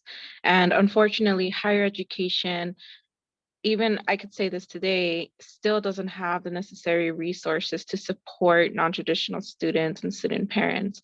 So it was very disheartening to witness how many of my cohort members began to face housing insecurity, homelessness, food insecurity, and there was really nothing institutionalized to provide these resources. And this isn't just for student parents, right? It's across higher ed. How are institutions lacking in this kind of like gap? So again, it's really coming from a place of heart and also understanding that higher education should be doing more for students. You know, at the end of the day, I think I'm trying to focus more on like the humanity of students and anyone that comes across these doors. And obviously the goal is to graduate, whether it is 4 years, 5 years, 6 years. We definitely want to make sure that the legacy, right, this cultural wealth of knowledge that one learns is also passed down to children, creating legacies of saying, you know, my mom, for example, my daughter, I'm not sure she will ever say my mom, you know, my mom and I did this graduate school journey. She's still going to continue to get her doctorate. And, you know, just witnessing that transformation and that creation of knowledge and production is really fascinating. And that's kind of the why for me, why this is important to me, not only to help students graduate, but also kind of begin to like ingrain these small seeds of knowledge that, you know, we can succeed and thrive despite all the adversities that exist, especially in higher ed. Oh, I love that. I definitely believe that, you know, Jimmy mentioned it with AI, with, you know, social media, and with everything being so like posed and so, you know, aesthetic and stuff like that. We are starting to forget what humanity really is, right? Like lending a helping hand, creating a community, doing a simple favor. You know, it's all about transactional, right? Like, what can you do for me? What can I do for you? And we forget sometimes, you know, those bits of pieces of just being kind. I'm just doing it because I'm nice. Like, it's not for the follows, it's not for, you know, the attention or the clout or anything like that. It's just genuinely being kind in humanity. And I definitely believe that, you know, even being just a student is hard, like going to school, and especially because struggles are real, and especially with the money situation happening and like the recession and jobs and stuff like that and the pandemic. I think that people just like flipped a switch and was like, okay, we're back to normal. Like, we're back to normal, but people don't understand. I was like, no, we were like 2 years in the struggle. We're still trying to dig a way out. And it really gets hard to just know that. I was like, why am I doing this again? Like, is this worth it? So I think that is beautiful that you said, you know, just humanity, because, you know, a lot of us have to practice that a lot more. But I think that all of this, and if you all have questions for those of you watching, please feel free to add them and to let them know. Cut me off because I can talk forever. So let's get some questions from y'all, because then I'm going to forget that other people are here and I'm going to be invested too, a little too much. You know, you all talked about your whys now. And I think as an entrepreneur, as humans, just in general, failing is such a big thing with entrepreneurs. And I always tell my students, you all have to go out there and fail fast. And I was just having this conversation with someone. I'm such a big Disney girl, but you know, Meet the Robinsons is always my favorite movie, with the saying, just keep moving forward, right? Adversity is going to come, struggles are going to come, pandemics are going to come, you know, recession and war and all of these crazy things are always going to come. Life never stops. For you all, what is one of the biggest either struggle or like fail that you've had, right? Because I can go on and on about some of the ones. I'm just like, why did I think that was smart? Like, why did I really think that was going to work out? But for you all, and especially, you know, I think I didn't get things right the very first time that I did it. And there's no such thing as perfection. So for you all, what has been, you know, one of the biggest struggle or one of the biggest, you know, fails that you've had that you've learned from and applied, whether that is, you know, you started one business and it didn't work out, or you started this using a certain resource, or, you know, took an advice that wasn't the greatest. for you all, what has been one of your biggest fail? And Rosa, I saw you nodding, so we can start with you because this is a big question, especially for all of y'all who are starting with the idea. Please know you're gonna fail. Things are not gonna work out. Things are not always gonna go great. But the aspect is you didn't stay with the what if. You did it and you failed, but you try again and you keep moving forward. But Rosa, please let us know what has been a struggle for you. So I think most recent I participated in the Sunstone pitch competition and I underestimated the crowd. I was like, I have like the story, I have the numbers, I have everything, just to quickly realize that a lot of folks have been doing this for various years. And this was my first time. So I really underestimated that. However, I don't know if I want to say it was a failure because I definitely left that space learning more than I would have ever been exposed to if I continued the conversations as to just limiting it to my audience being like higher education institutions. I think one of the things that I left learning from that experience was that we're not trying to solve a social issue. What we're trying to do is figure out how to, one, identify a problem, and two, create an action plan that is actually going to produce some sort of like, some sort like address it, I guess, within like a 2 or 3 year span, and not to really think about the larger picture, create something concrete that will actually work. And I think that was one of the biggest advices that I took from that. I'm just summarizing, right? But one of the biggest advices I took, and it definitely made me reconsider how to approach pitches, right? And I think that's one of the most intimidating parts for a lot of emerging like entrepreneurs: how to pitch, how to nail down that method, how to how to not get our nerves overwhelmed. And I think that just experiencing that, whether or not you win the cash prize, because of course the money is always good, it's also just being exposed to that really kind of grounds you as to, I was selected to be part of this pitch because someone saw something, and it was just that like sense of like hope that I'm going to perfect my pitch and I'm going to continue doing this because that's just what it is. So.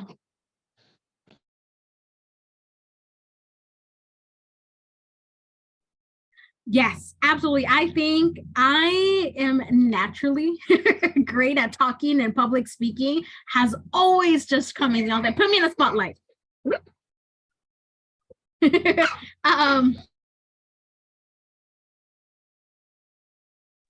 Sorry about that. But naturally to me, and then realizing that some people just genuinely get stage fright to the point where some of my students were fainting and like struggling and like wanting to throw up and getting sick. I'm just like, whoa, let's just breathe through it, take it one day at a time.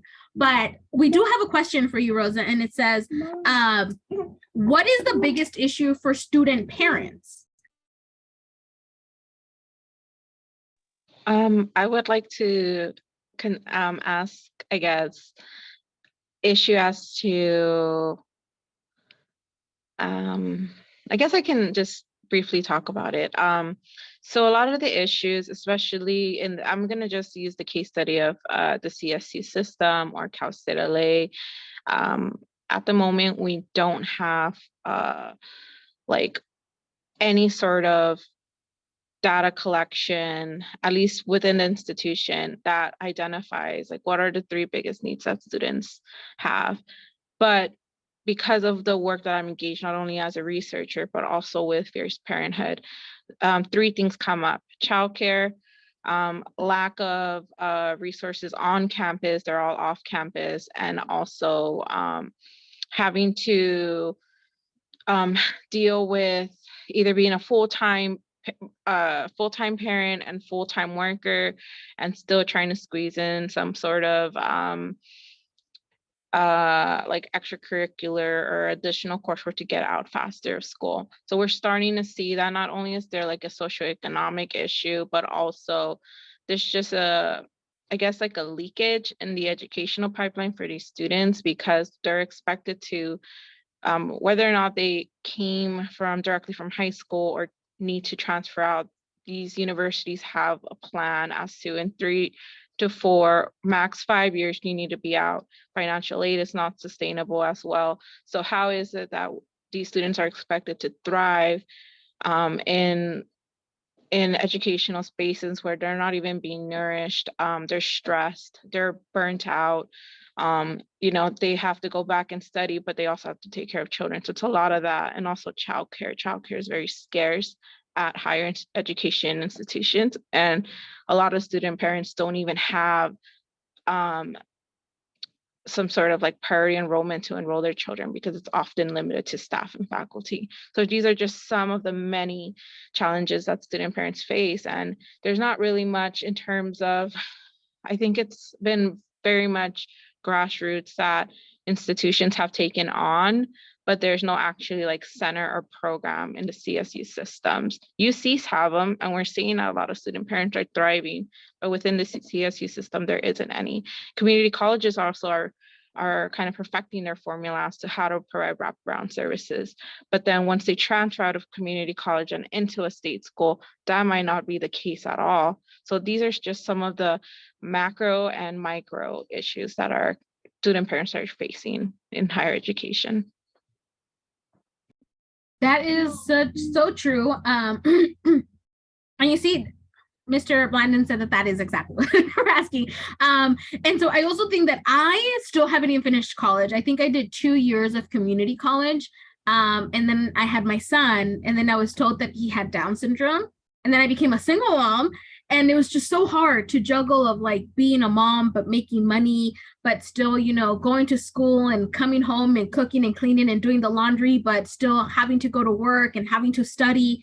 And I would see how my friends and classmates would be like, yeah, we're going to have like a study group for 3 hours. Like, boy, I have like 30 minutes for this. Like, what do you mean 3 hours? But it is a struggle. And then it really starts to become this loop of, at least in my eyes, I've always said, you cannot give 100% to everything, because something is going to fail. You're either giving 30% as a mom, and it's going to be worth it because you're giving, you know, 20 in you know, your personal life, but you're giving 60-80% in school, and that's going to be worth it in the long run. But how do you really struggle with those insecurities in the moment of like, dang, am I a bad mom? Am I, you know, being a bad parent? Or am I not doing so great at school or at work? Or both start falling, you know, because it is a juggle. And I think that was one of my biggest hurdles, to know that I can still succeed without college and without the education. But to me, it's always been so important to be educated, to stay in touch, to learn. And as my son is getting older, his needs are lessening. And I'd always tell my parents, like, this is it. This is the time to go back to school, because now I have built a community. Now I actually know what I want to study, and not change my major like every 3 months. But it is beautiful. And I think that you really are creating an impact. But Rachel, how about you? You know, like, you are also a parent, you know, what are some of the struggles or failures, you know, that you've had in your entrepreneurship journey?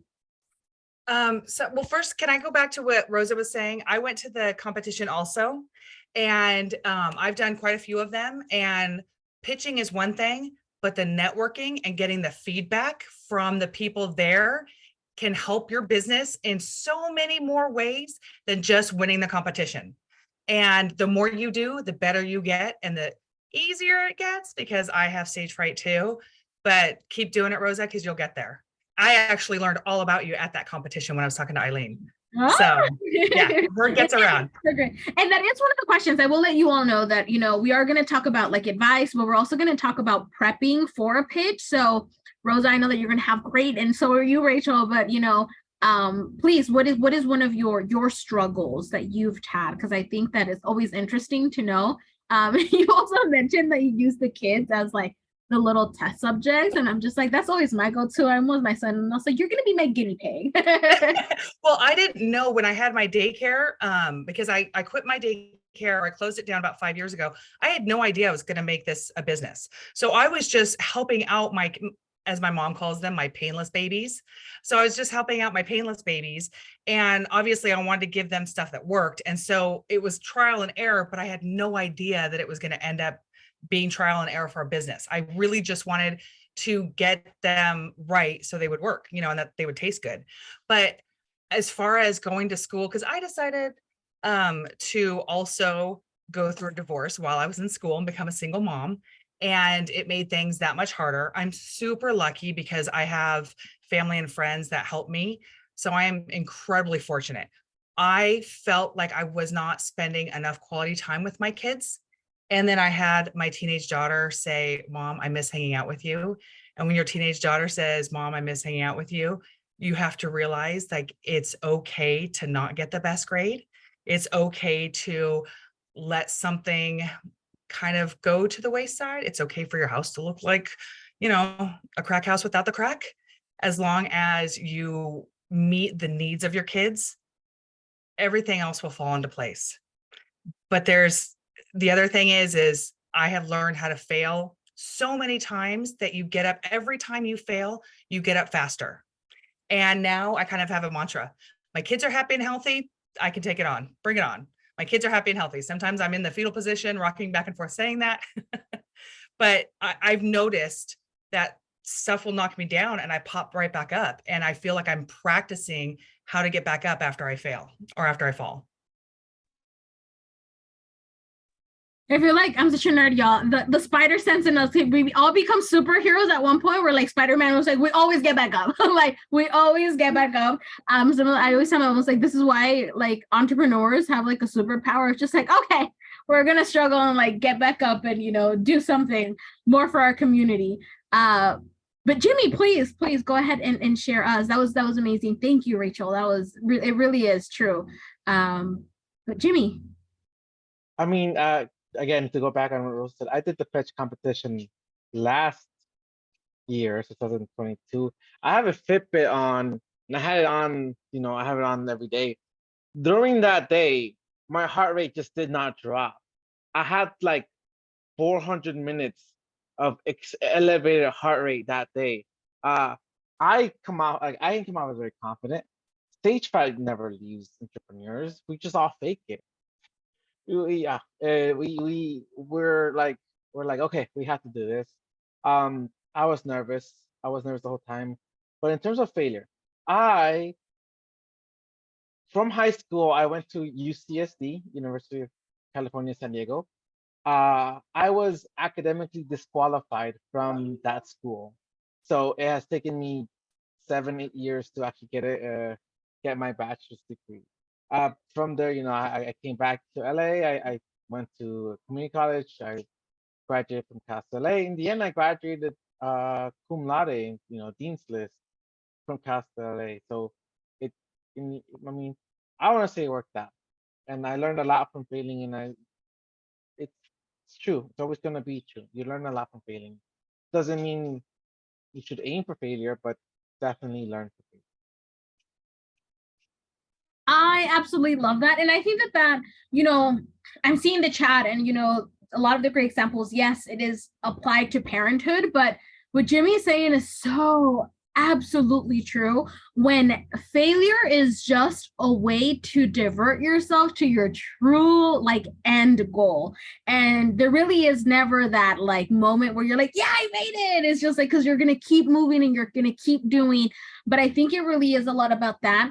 And I felt it for a really long time that there's, society has created this concept of there's a perfect plan, right? You go to school, even with the American dream, right? You have the white picket fence and the dog and the kids. And in order to do that and have that, you have to go to school and get a good job and the suit and tie and stuff like that. But as we are changing in society, is changing their points of view and maturing and growing and learning, we're starting to learn that that doesn't look alike, right? Going to school or having a business, wearing the suit and tie. I will literally go insane if I ever go a corporate world and have to work through a cubicle. That is the end of me. Y'all can like go and like take me to the madhouse, because that's not what success looks to me, right? To me, it's, you know, networking and going out and being able to meet people. And so for you all who are still in school and to our audience, you know, it doesn't look the same for everyone. And what worked for one person will not always work for you, but you understand that this is just a journey, right? This is just the moment that you decide and you take a decision and trust your gut and go with it, and things will turn out eventually. There is a lot of hurdles and there's going to be a lot of moments where you're like, nope, I'm done. Like Rachel said, you're in the fetal position, like I'm done, I'm over it. And there's a lot of tears, a lot of fear, but it is really about building a community and understanding, you know, what it is. And you all kind of like talked about this, but you know, pitching has always been such a critical thing, right? Not because I'm a great speaker means that I'm great at pitching. Like it is always so hard. And like networking is so hard. And so an organization that I worked for is literally called the Network for Teaching Entrepreneurship, right? Because it's not just entrepreneurship, but the networking aspect of it, because you're starting to build a community. And I think that that's one of the biggest things. One of the advices that I always have for my students and just for all of my friends who do start their businesses is knowing and understanding that, first of all, you're going to make an impact. Whether you walk away out of there with money or a grant or an investor, you're going to walk away knowing that you created an impact. Whether your story, your business, you have to put yourself out there and, you know, make sure that you take the step and trust yourself. But for you all, what are some of the advices that you would give our young audience, you know, are either one in that very small ideation process and not just there in the execution, you know, but what is an advice to really prepare them for a pitch competition, or, you know, just to go out there and like talk and network and look for investors? Because as a Latina, my mom always told me that it is not okay to ask for money. You work for it. And it was really hard for me, like, no, mommy, but I can't actually do it by myself. This is actually real expensive. And so I actually had to teach myself how to be okay with asking for money and being okay with, you know, putting myself up there and asking for help. Because even as a Latina woman and a single mom, so hard to ask for help. It's like, no, I got it. No, I don't need help. No, it's I can do this. Because if I can't, then it's going to make me look weak. But, you know, prepping myself and educating myself and building a community has been some of the biggest help for me. Jimmy, for you, you know, what is one of the biggest advice that you can give, you know, our audience for when it comes to pitching and, you know, asking for help and investors? I mean, you said it right away. Don't be afraid to ask for help. But also, I saw, I think every person said they had an idea, or almost every person said they had an idea. Just write down as much as you can, right? Keep writing down, keep expanding on it, keep thinking of questions. Don't be afraid to share it. That's one thing that it sounds a little scary, you know, someone might steal my idea. No one's gonna steal your idea. No one's gonna steal your idea because, you know, it's yours. Only you have the thoughts and experiences and the know-how to do it correctly and do it like you envision it. Don't be afraid, and you gotta share it with people that aren't your family and aren't as close to you as you know, as you want, because your family will be like, yeah, good, I support you. Your friends are like, oh yeah, this is the most amazing.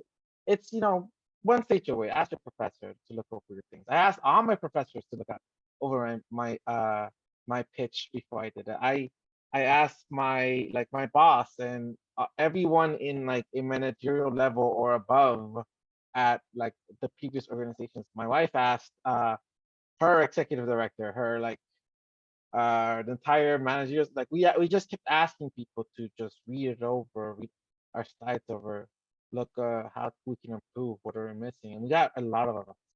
We got a lot of advice from professors, we got a lot of advice from Joe. So like the beginning, how we made the slide and pitch, was completely unrecognizable by the time we actually presented it. And I mean, it worked out, right? It worked out. We won first place, and it's been amazing. The actual pitch, it seems like a long time. I think we were given 8 minutes. It seems like a long time. It goes by so fast.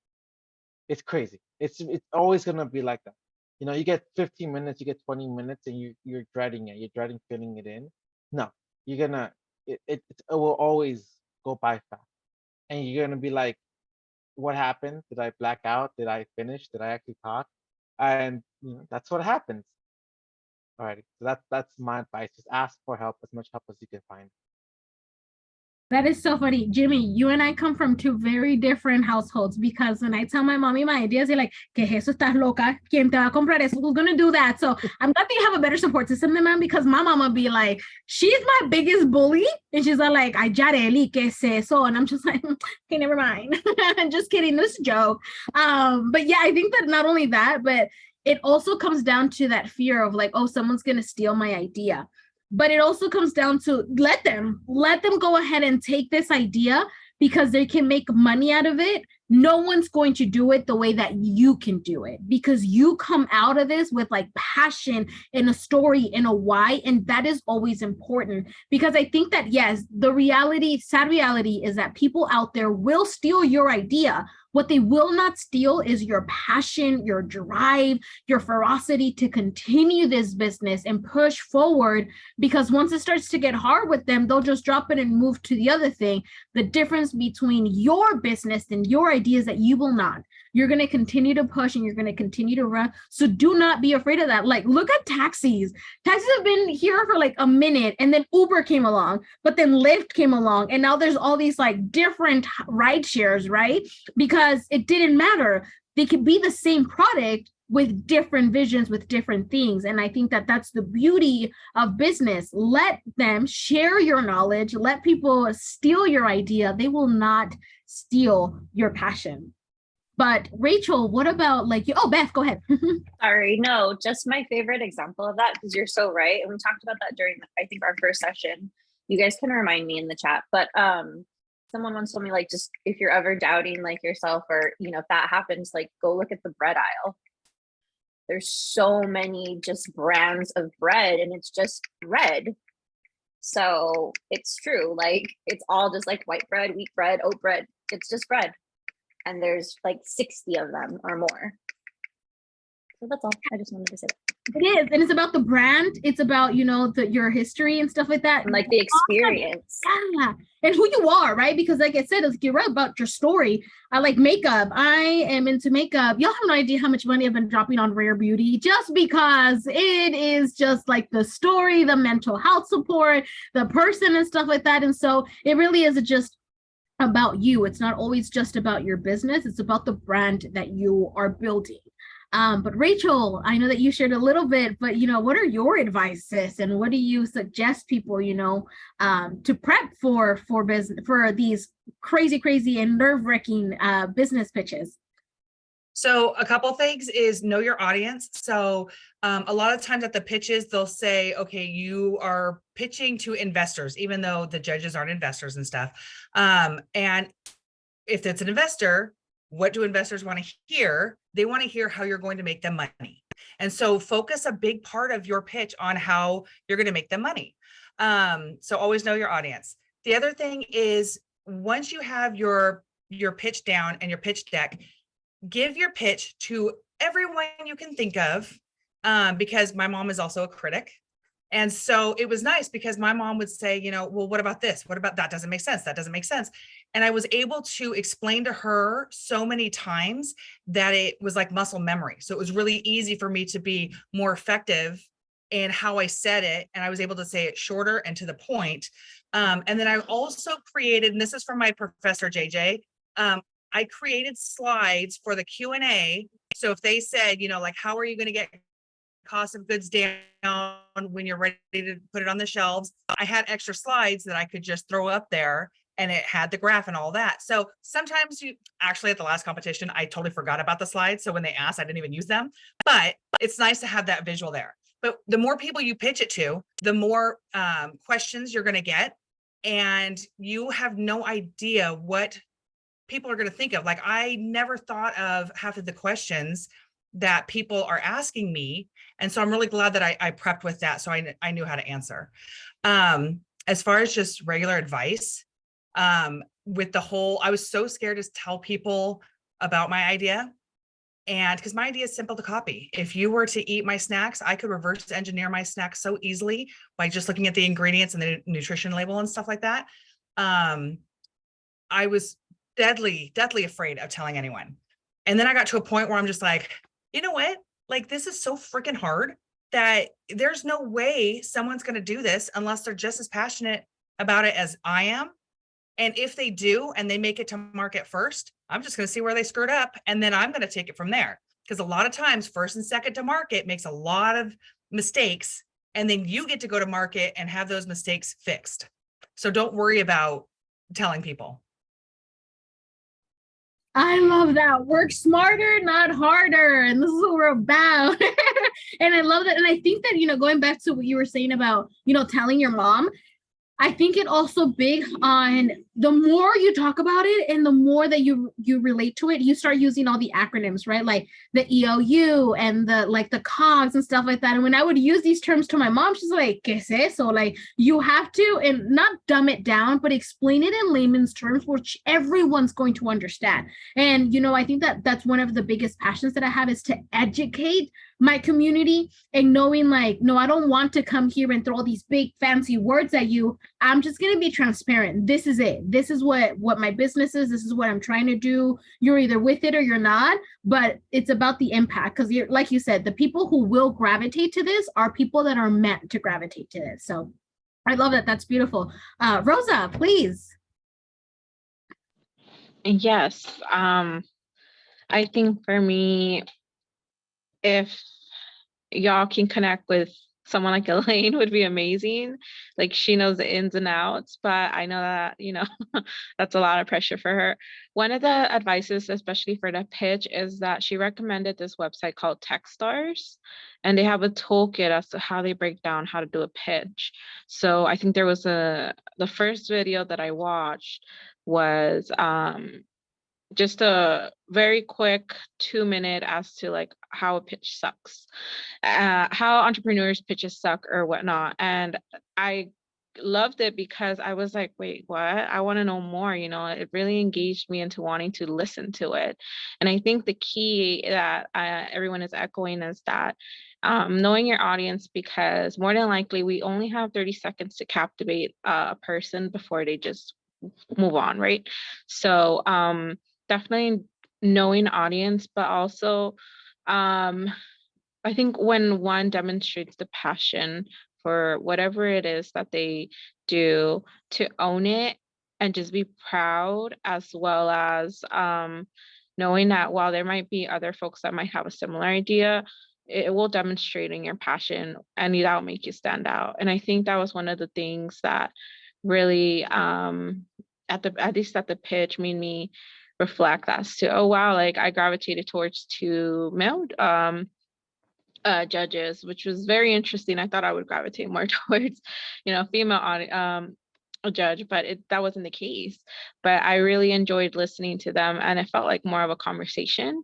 And again, after that, I went back to talk to these judges, and they were like, yeah, really enjoyed listening to you. I enjoyed everything. I felt, this is why I got into entrepreneurship in the begin with. Like, I had a mission of wanting to solve something. And even if they didn't go back as to if they did or not, but just overall, like the passion, right? And yeah, I think definitely that one website, Techstars, has been very helpful for me in kind of figuring out how to perfect the pitch. And of course, having folks listen. One of the things that I did to prepare, and it probably wasn't a good idea, but I think I just began timing myself through Flipgrid to kind of rehearse my pitch until I finally felt confident enough to be able to get up on that conference room and say it, and I think that definitely helped, utilizing already the free resources that are there in order to just be able to do that and challenge my fear of speaking to an audience that probably didn't know what I was talking about, but I knew that I did, and made a connection when folks started to engage with the question. So I feel like there's a saying, right? Like you walk into that room, like you're about to solve their entire life. It really is about, Jimmy, I think said it too. I was like, we fake it. We're going to go in there and we're going to pretend. I was like, no, I'm here to save you. I'm doing you the favor, not the other way around. Like I'm here to save you all. So I think it is. And I think that, confidence has a lot to do with it. And it's hard. And I think especially for like the brown and community, the brown and Black community, really, like it's so hard for us to be like, no, we got this, and it's just like, no, but we really don't. And I know we're running out of time. I knew it. I knew that we're gonna have enough time to ask the list of questions that I have. But before we get carried away, I do want to. Yes, Beth. It's okay. Like we go till 9. I just have to do, but I have to do a quick Delta Plus and like closing remarks. Okay. So if you want to go to like 50, then. Nice. Okay. 55. Yeah. Because I do this next question, I think, is one of my favorite questions to always ask. So I want to make sure that we dive deep into this one. But I also want to give you all the opportunity to share your LinkedIn, because this is what we're here for. We're here to like share community and build our resources, but like share your socials and your LinkedIn and your email if you want to follow up. But this is one of my favorite questions to ask, because it looks different to everyone, right? And I think that this is why you're passionate to do this, and the success, of what you is. My question to all of y'all, and even, you who are audience who are watching this or are going to watch this in the future, I hope that you constantly ask this question to yourself, because it does change, and I hope it changes for everyone. But to me, what is the definition of success to you all? Right? Because I think that changes with time, with education, with age, with seasons. We go through different aspects. And, at one point, I thought success looked like being married and like having kids and owning a house. And, by 30, having like all these things checked off.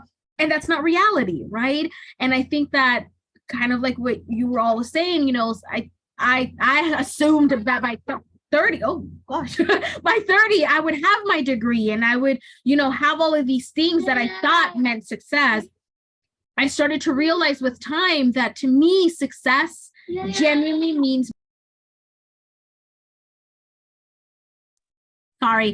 success means being present, right? And understanding that like, I'm here, I'm in the moment, I'm going to give it my all. To me, success means, I did it. I acknowledged it. The good and the bad is all about the yin and yang, right? And I was like, when the good is good, it is great. But when the bad is bad, it is really hard to get out of that. But being present is one of my biggest aspects of success. Like, wow, I did that. Like, I'm here. This is happening. Appreciating it, because it's not going to happen again.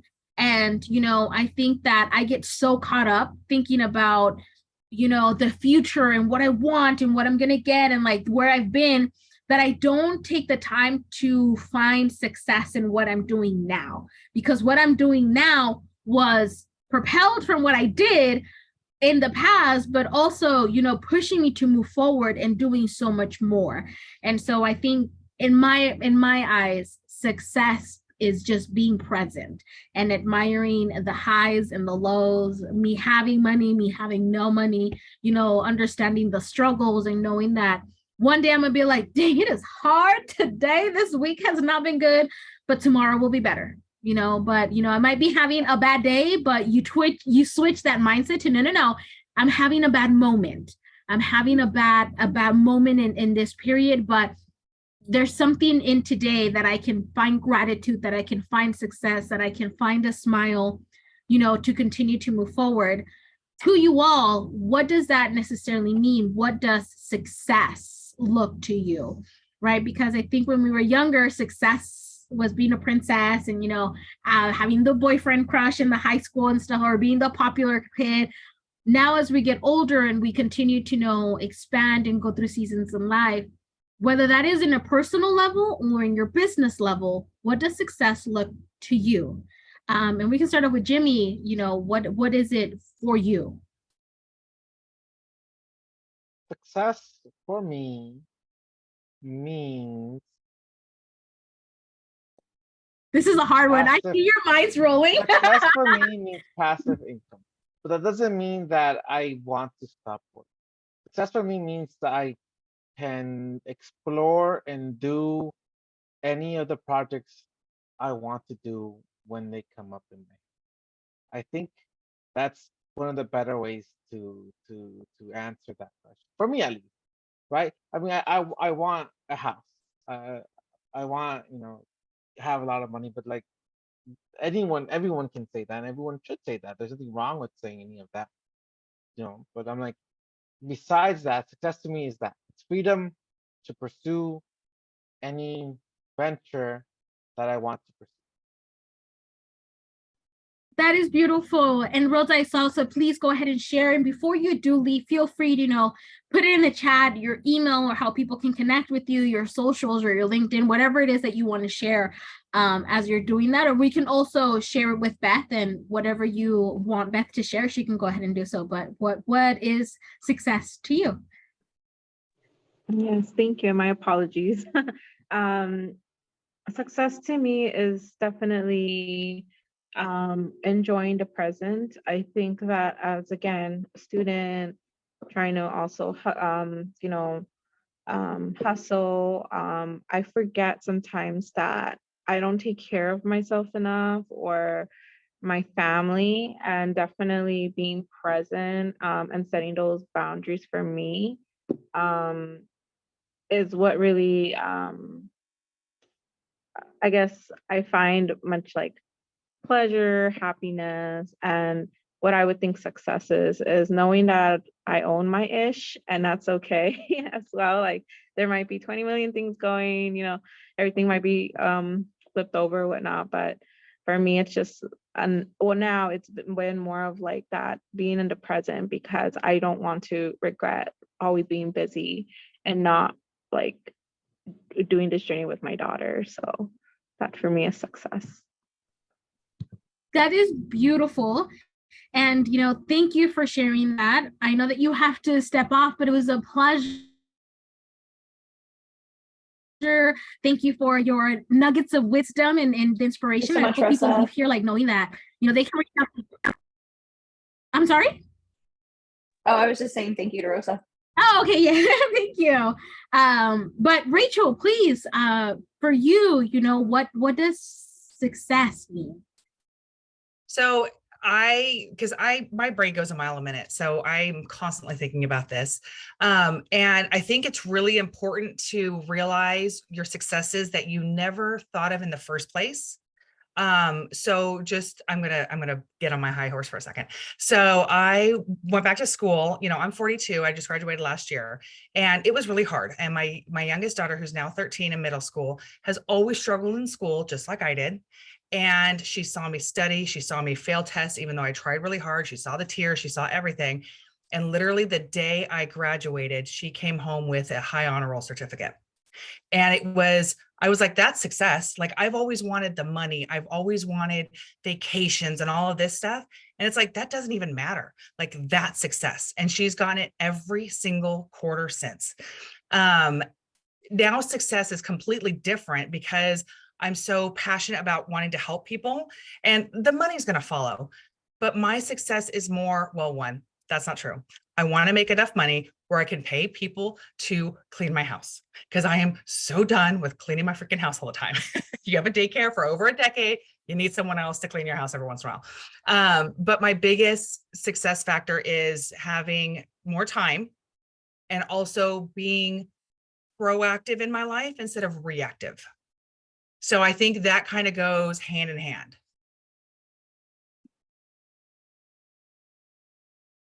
I will now, put that in my board, but proactive instead of reactive, because I am that 100%. I react all the time, and it's been known that I am loud and vivacious and stuff, but I'm also hood, and I react, and I was like, it doesn't matter if we're in a high setting, and my family always tells me, they'll say, you have to act right, and I'll say, no. I'm gonna teach these people that they're not gonna mess with me just because they have this stereotype thought of me. And I was like, I will bring it out. And then my mom's like, just process it. And I'm just like, that's not gonna work all the time. But be, proactive. I absolutely love that instead of, reactive. So that is incredible. Thank you so much. I do want to go ahead and be respectful to everyone's time and give Beth enough time to be here, but it has been a pleasure. Thank you, Jimmy, Rosa, Rachel. Please share in the chat how we can stay connected, how we can continue to be there. I will also be doing the same, and I'll share my information. As y'all can tell, I love to talk, and I will continue to do this all the time. And this is why in my podcast, I have to have time limits and agendas, because then I can talk forever and the editing process just keeps getting harder and harder. But a lot of wisdom, a lot of inspiration has been poured out today. Thank you all so much, for just reacting and having great questions in the chat and comments. I hope that you all leave today at least a little bit more inspired, a little bit more supportive, at least with one advice and something that resonated with you all, because I have definitely learned so much. Thank you all for giving me the opportunity to be your host and your facilitator for today. It is always a pleasure to meet incredible people and to create an impact. But I will also be sharing my LinkedIn and some of my socials with y'all if you want to stay in touch. But with that, I will let you all go. Rachel, Jimmy, Rosa, thank you so much. Beth, it is all yours. Oh, thank you so much again. Thank you guys for taking the time and sharing everything with us.